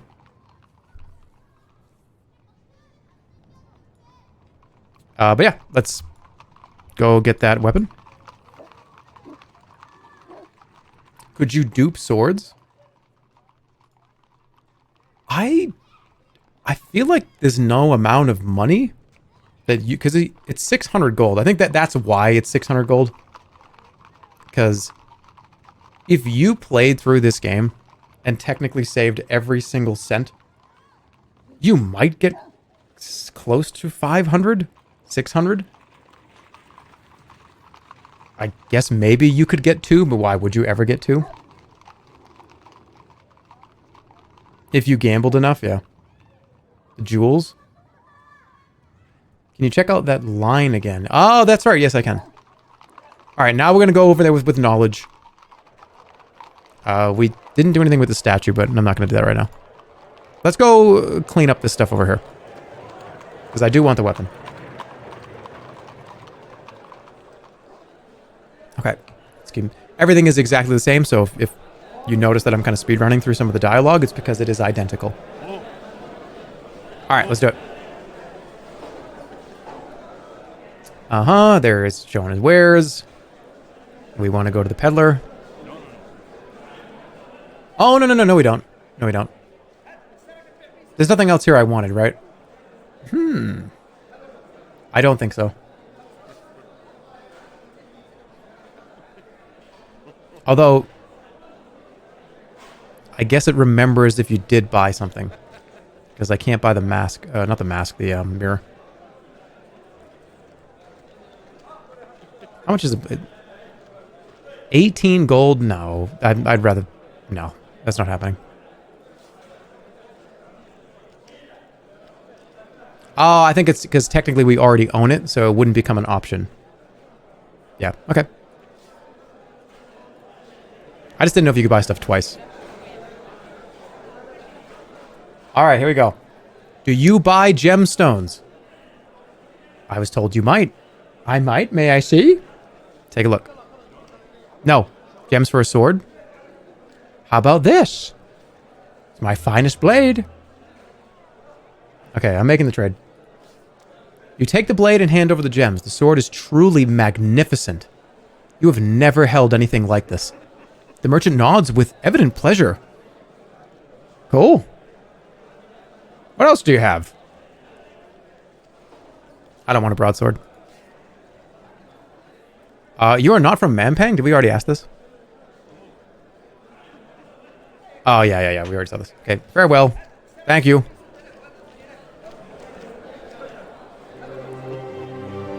Wow.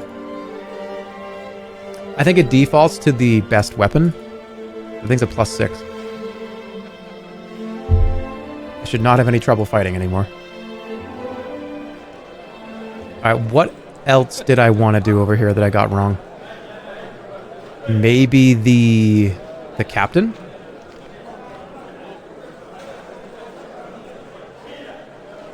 By the glue?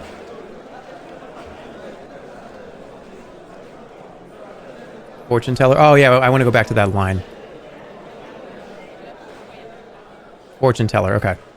So, what is the play here? So, you get to the long line, talk to the creature ahead of me. Creature ahead of you is a hobgoblin. Hey, like, what's going on here?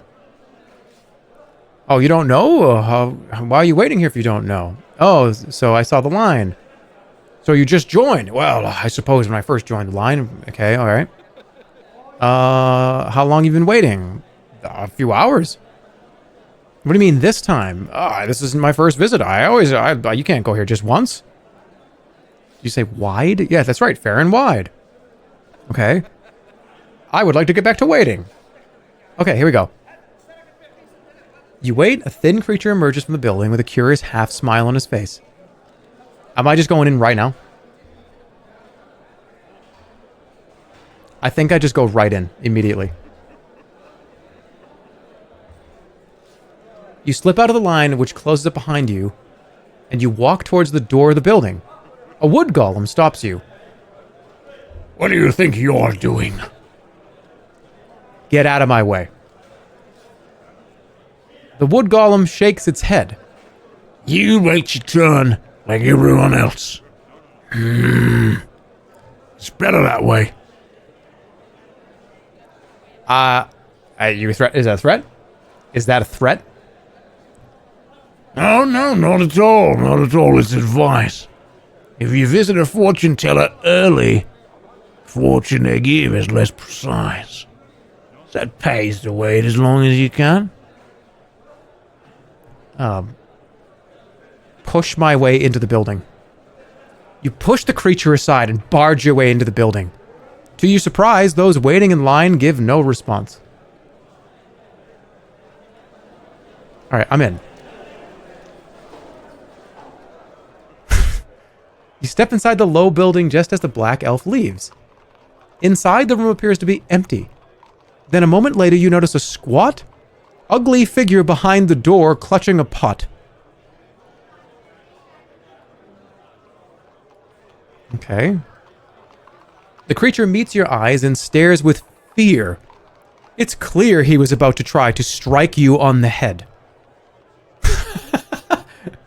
Who are you?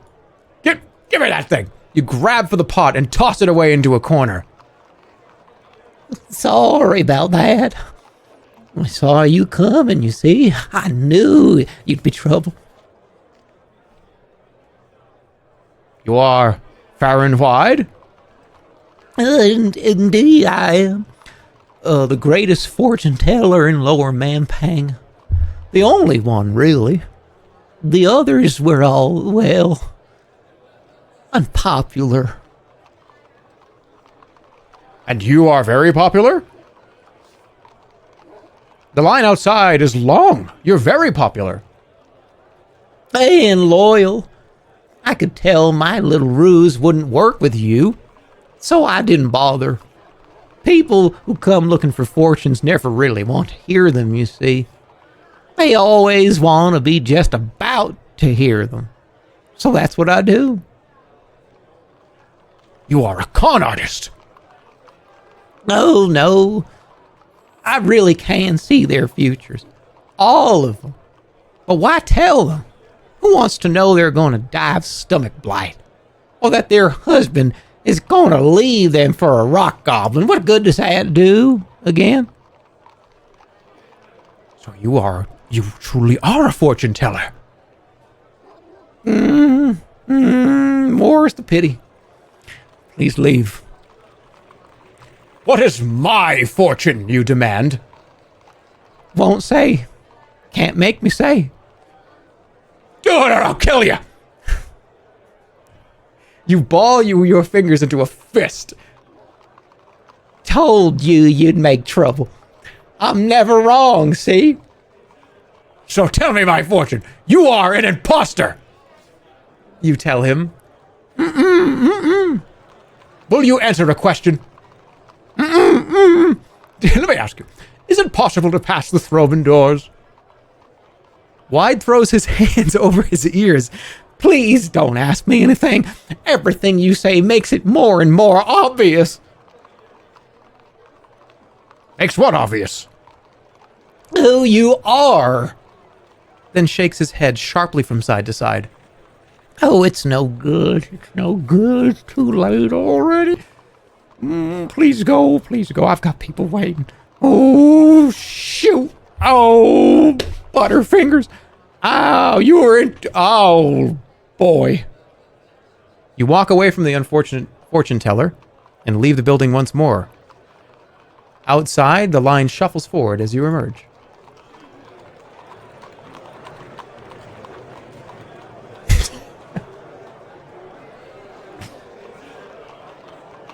Oh, he's improvising now. He's improvising. Hey. What the fuck was that, dude? What?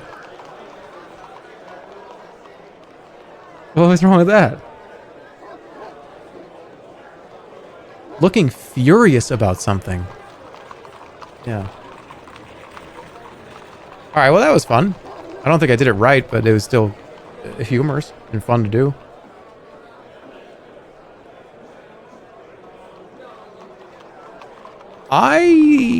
Did I miss something? What about the hawker? Something else I could do here?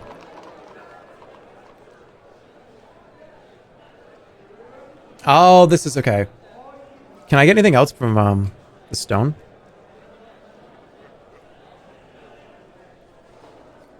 Is there another question I could have asked?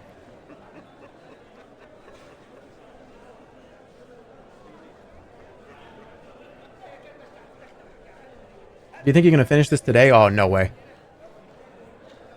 No way. There's probably at least 1 or 2 more streams of this. Because I'm probably going to end soon. Probably like 4 hours.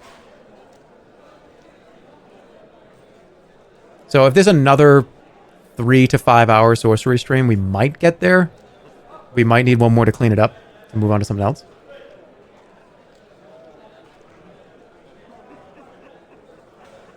No, not 4 more hours. I mean at hour number 4. So in like 20, 30 minutes? 4 is not soon. Well, I mean like 4 hours streamed. There are no takebacks. You could beat the game in 10 minutes right now if you know.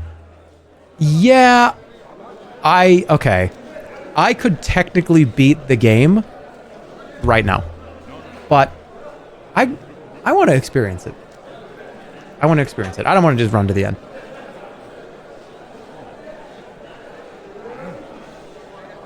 There's a lot of fun stuff to still see. So, I want to see it. Been too long. I can't imagine I'm going to play this again anytime soon. I mean, it's been 6 or 7 years at this point, so you have to imagine it'll be at least a few years before I would do it again. So I'm good. I'm good to slowly and surely kind of take it little by little. All right, so let's keep going. I don't think there's anything else I can do here. But I'm gonna go. I want to go into here. I forget what's in here. I want to go in there. Wait a minute.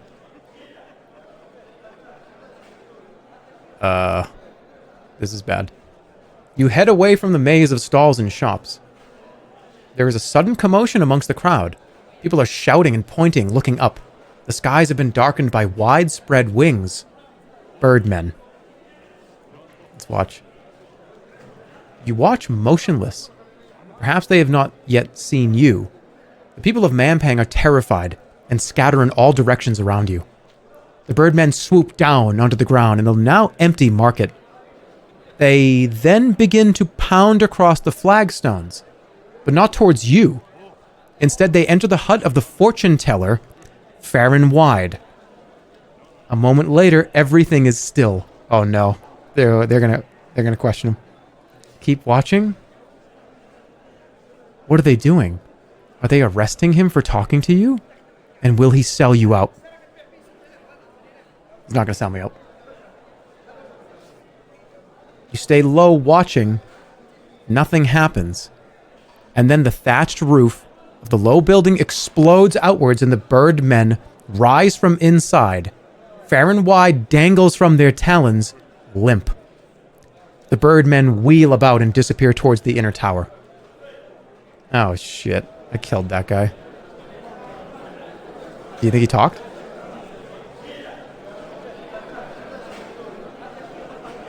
He's not gonna talk. No. I mean, I did threaten him. I did say, tell my fortune or I'll kill you. He probably doesn't think we're the nicest person, but he must know our quest is important. Why wouldn't he talk? Because I'm the Analander. I'm supposed to save I'm here to save everybody.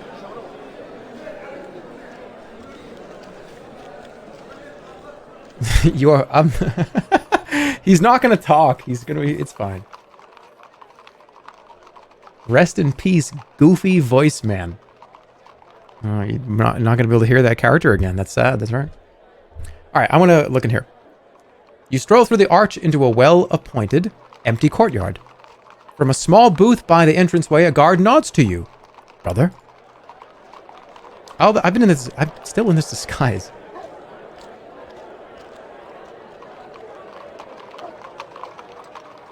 You step out into the central courtyard that fills this enclosure. This place is blessedly quiet. With several routes leading out of it, a dome looks up at the sky. A fountain plays in the center of the courtyard. Search the courtyard. You look around the courtyard, but there isn't much to see beyond the fountain and the benches that surround it. The doors are a mixture of shops and storage rooms. A few brightly feathered birds flap past overhead. This little square is almost comfortable. Okay. Look at the fountain. The water from the fountain plays merrily over several stone statues set into the center of the bowl.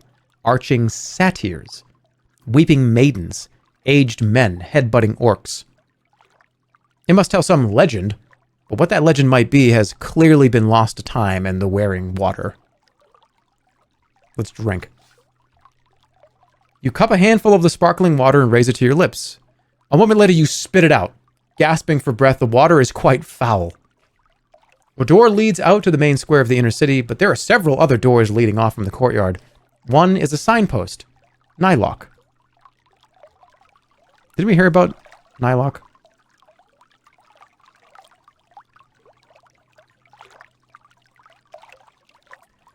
I feel like I could die in any one of these. So, let's just go in here. You slip into a small side room. Inside are a pile of crates in a side room that are marked with the seal of Kare. Let's take a look. There are several stacked crates, each bearing the official mark of Kare's first noble. What are they doing here? A few large empty crates lie undisturbed at the back of the room. Open an empty crate. Isn't that kind of a... Doesn't that imply there's nothing in there?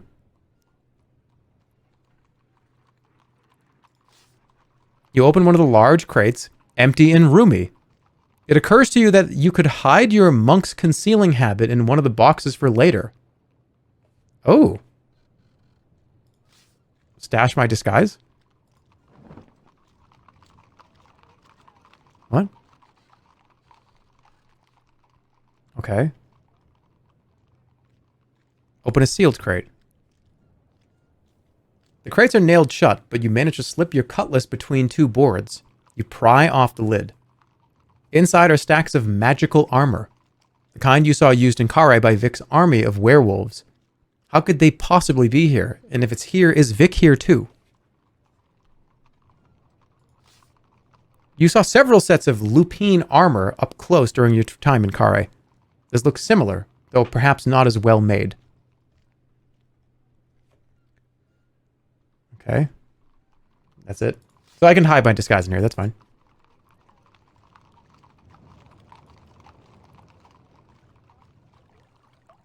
Alright, which way now?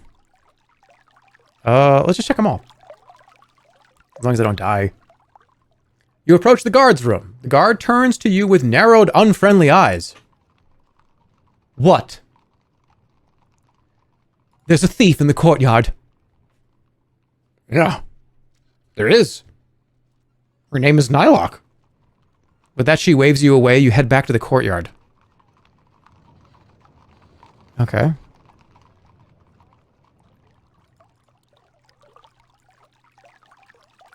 Side chambers? Interesting. You choose a small side door which opens to reveal dirty living quarters. A bare rug covers the floor, and an unmade bed lists in the corner. A wood chest sits at its foot, facing an empty table. A chest.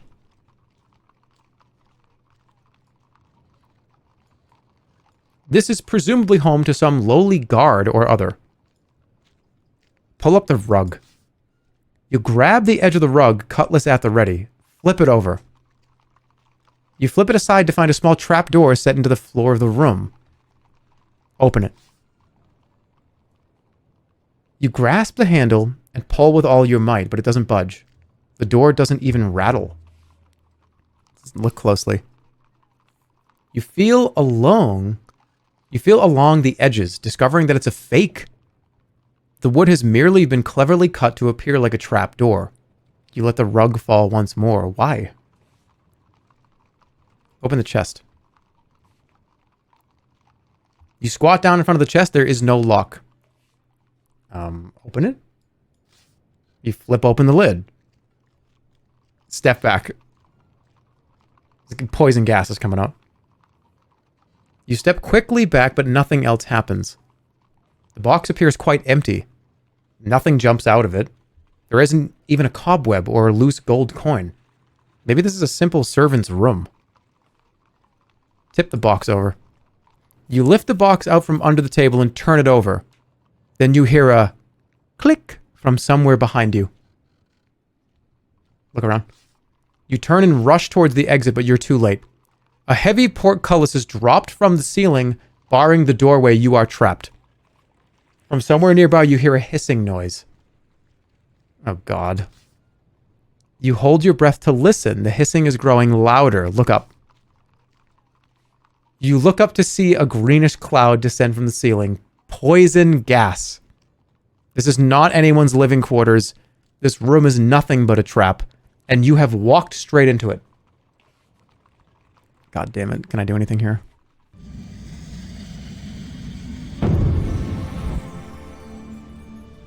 I'm throwing a grenade. I can't. I used it to test the water at the lake an hour ago. What an idiot. Strength? Hep.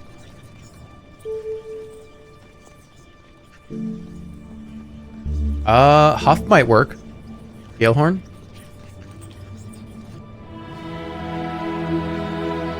You turn into the starlight and put the alignment around you, lifting the Galehorn and blowing a loud note. The mighty gale howls about the room, blowing the poison gas out through the portcullis. The clean air tastes sweet. You approach the portcullis. Help! Help! Help! Help! Help! Help! It's not going to work. Let's look it over. Looking over the grate, you can see it descends from a hidden panel in the ceiling. But you can't see any switches or levers on the walls either side. I'm going to lift it. In your healthy condition, you have no trouble lifting the gate. It rolls up and you hold it aloft before diving under it. Okay, so it was just a trap room. All right, now we're going to go in here. Let's wait. Wait a minute. Didn't I come out of this? Wait. No, there's a different one. All right, let's go to Nylock's shop. I did come out from under that. You enter a trade post of some kind. A bald woman with one eye leans on a counter, flanked by shelves stacked with goods and trinkets. At this moment, she's talking to a finely dressed traveler. Whoa. Trinkets. Okay. The merchant Nylock glances up as you enter, then returns to her bargaining. Still, okay, well, I'm gonna take shit. You stroll over to the back of the room.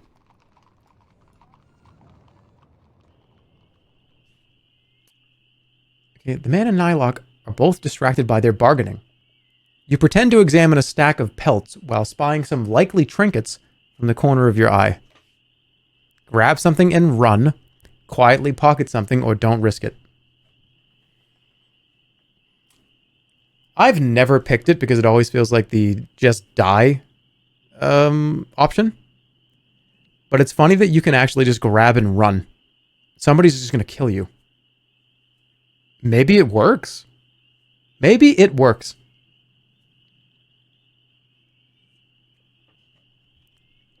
This option is always here. I never touch it. I feel like, should we just try? Like, if I grab and just fucking run, it might just work.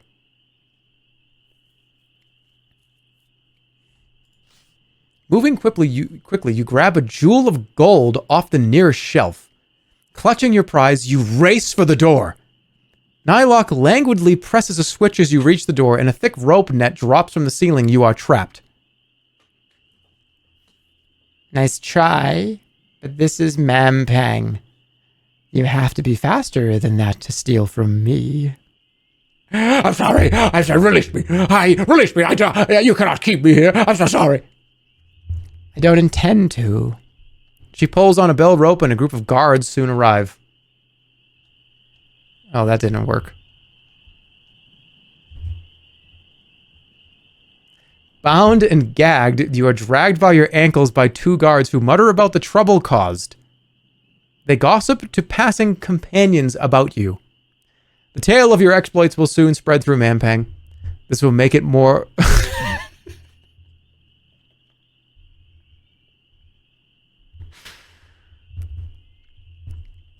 Don't say room temperature IQ. I was testing that.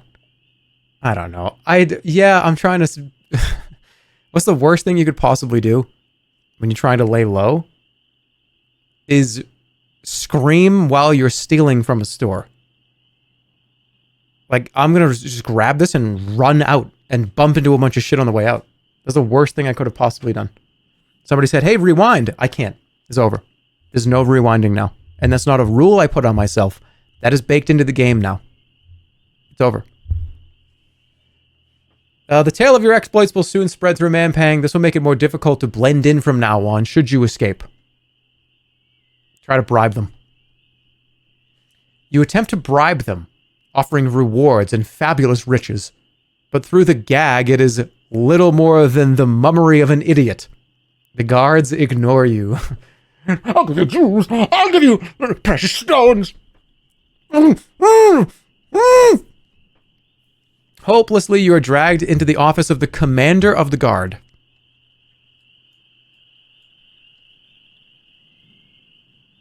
The room is windowless, but lit by a half-dozen lamps scattered about. Okay. I love this picture. Is it a picture, or is that somebody outside looking in? Wait, I don't know. No, there's no windows. Khartoum, commander of the guards of Mampang, sits behind a wooden desk covered in scattered parchments. Hello? Ow! Who is this? Khartoum demands. His high-pitched voice is an odd contrast to his grim face.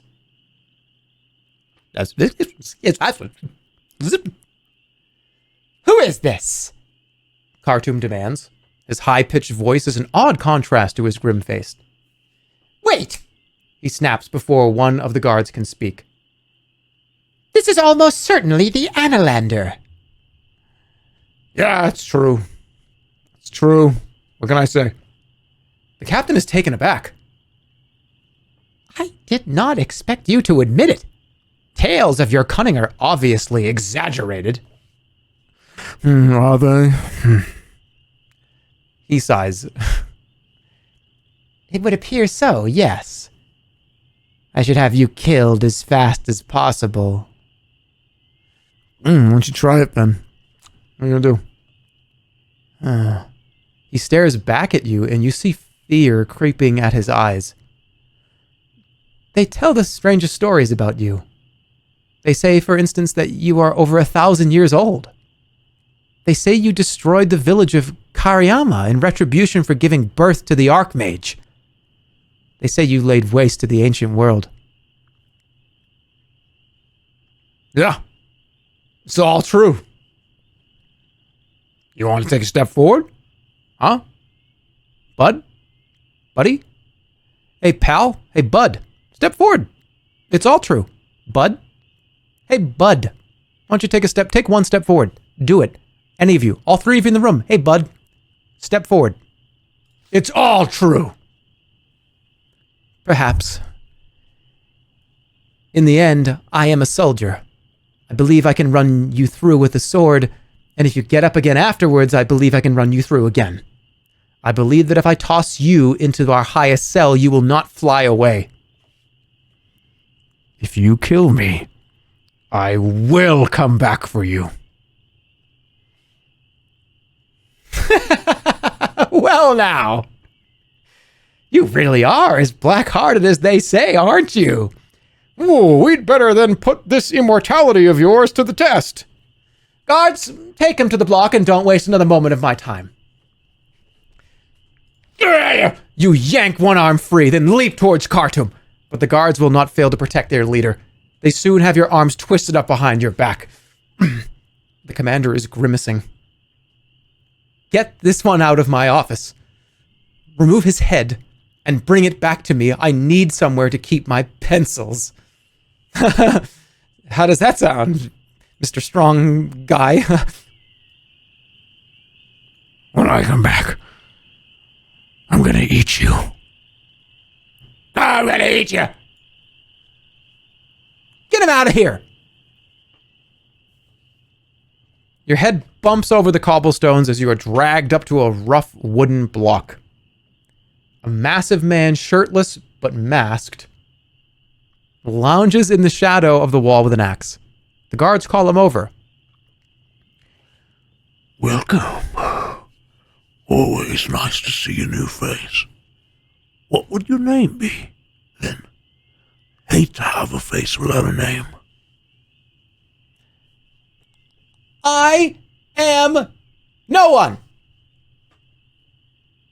You don't say. I've never met no one. Soon you'll be bloody nobody as well.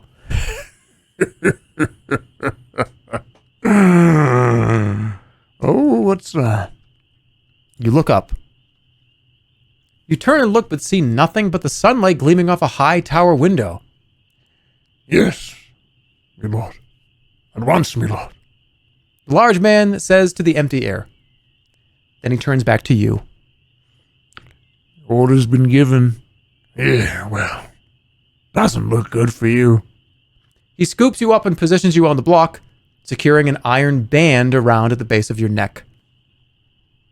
Forgive him. I forgive you, you murmur as he raises his blade. The executioner smiles at you. Very decent of you. Here's my own forgiveness in return. The axe comes down. You've been executed.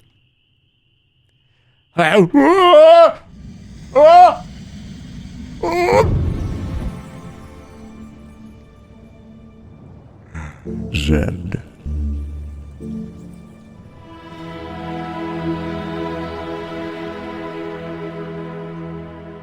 Spell finishes in a blinding net of starlight that winds around your body like a sheet. And here we are.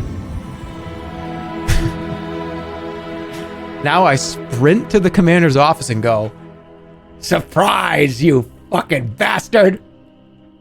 Kill me again! Do it again! Come on! oh wait, he won't remember.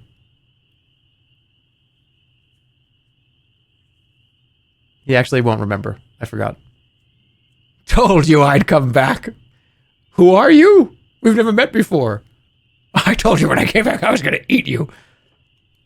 Why? What did I do? Why are you doing this?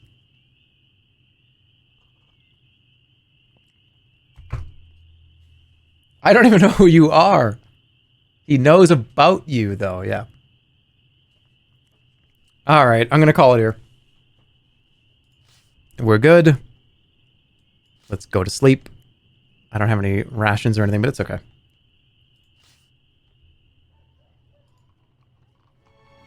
You lost a little max stamina, changed to using the cutlass, discarded your disguise, died again, and found no... He still doesn't know? What? How?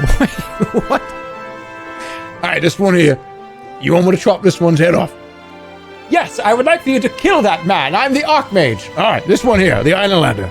This guy right here, the guy? Yes, that's the man. Okay, you're not aware of him though. He doesn't know.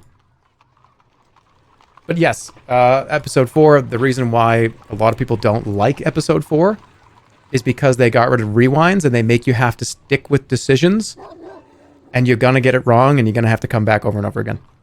So it's kind of turns the game into a little bit of a roguelike, which is okay. But if you make a mistake up here, or like in here, or over here, the fact that you have to rewind all the way to here is where this part gets a little grating. I hate dealing with the consequences of my actions. Yeah. But we have played this enough where I know a lot of the major beats and how to get to them. Everything in between is kind of gone, though. I still love this franchise. I think it's one of the best games ever made. I just do. Not because it's... I mean, it's like essentially one of the foundations of kind of like video game RPG type storytelling stuff. So, I love it, and we're gonna finish it. Hope you all enjoyed it. Enjoy the rest of your, your long weekend here. Tomorrow is the 4th. Okay, so let me take a look at the calendar. You can expect to see me again, probably like mid to late week. Let me see, probably like Friday. Friday makes sense. Come back on Friday. And I think I'm not going to do sorcery. We're either going to do armored core or something else. But armored core is currently the thing that's first up.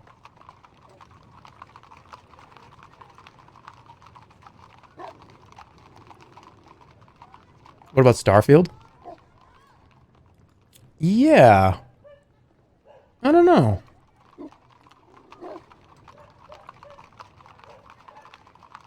I don't think I thought about it a little bit more, and right now. I'm not sure I want to start Starfield right now. That's a massive game. But,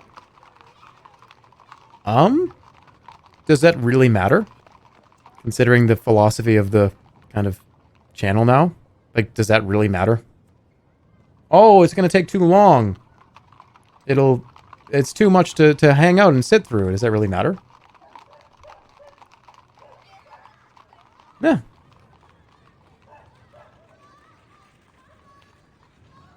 What about Final Fantasy 16? I actually got the urge to play that. I want to say like 3 or 4 days ago. It's just, it's another one of those games that's like 30, 40, 50 hours. I just need the opportunity to sit down and do it. But I did get the urge to play it. I did really like it, so. We'll see, but I know for a fact that I'm playing Armored Core, at least. So we'll do that on Friday. And we'll see. We'll go from there. Finish Breath of the Wild. I promise you, I will complete Breath of the Wild at some point before, I don't know. I don't want to eat a glove or eat like a shoe or something. I'll just play it eventually. You'll see it.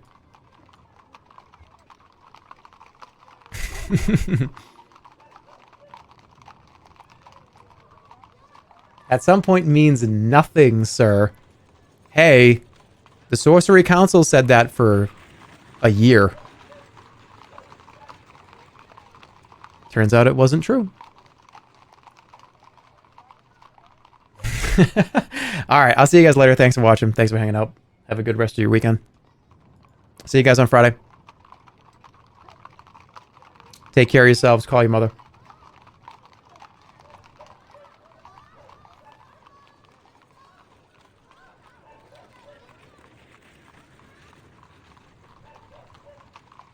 See you later.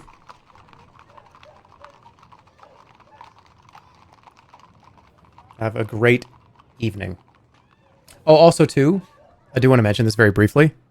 If you remember the GoFundMe that we were raising, well, not we were raising, but that like I brought up about the Science Center, the terrible tragedy that struck that family. The GoFundMe goal has been crossed as of, I believe, pretty quickly. So that was, I mean, that was at least 15 to 20 grand that came through from this community. So I just want to say thanks. That's amazing to give. I'm just happy that that goal can be crossed. Again, it's a really awful scenario, but just trying to put some attention on it because the Science Center people were a huge part of the Grotto Beast stuff. So I just want to say thanks.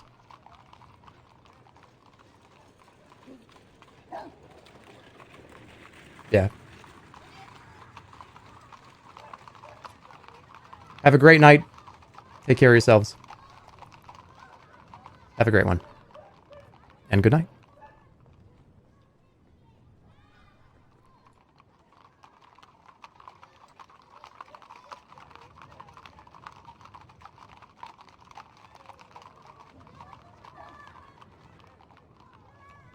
Also, mods, if you want to give a little context for people who don't know what I'm talking about, maybe link the GoFundMe. It's just for those of you that don't know what I'm talking about here. The GoFundMe that was set up that we got our attention to. Somebody brought it to our attention, and just wanted to give it some attention. Yeah. Take care. Good night. See you soon.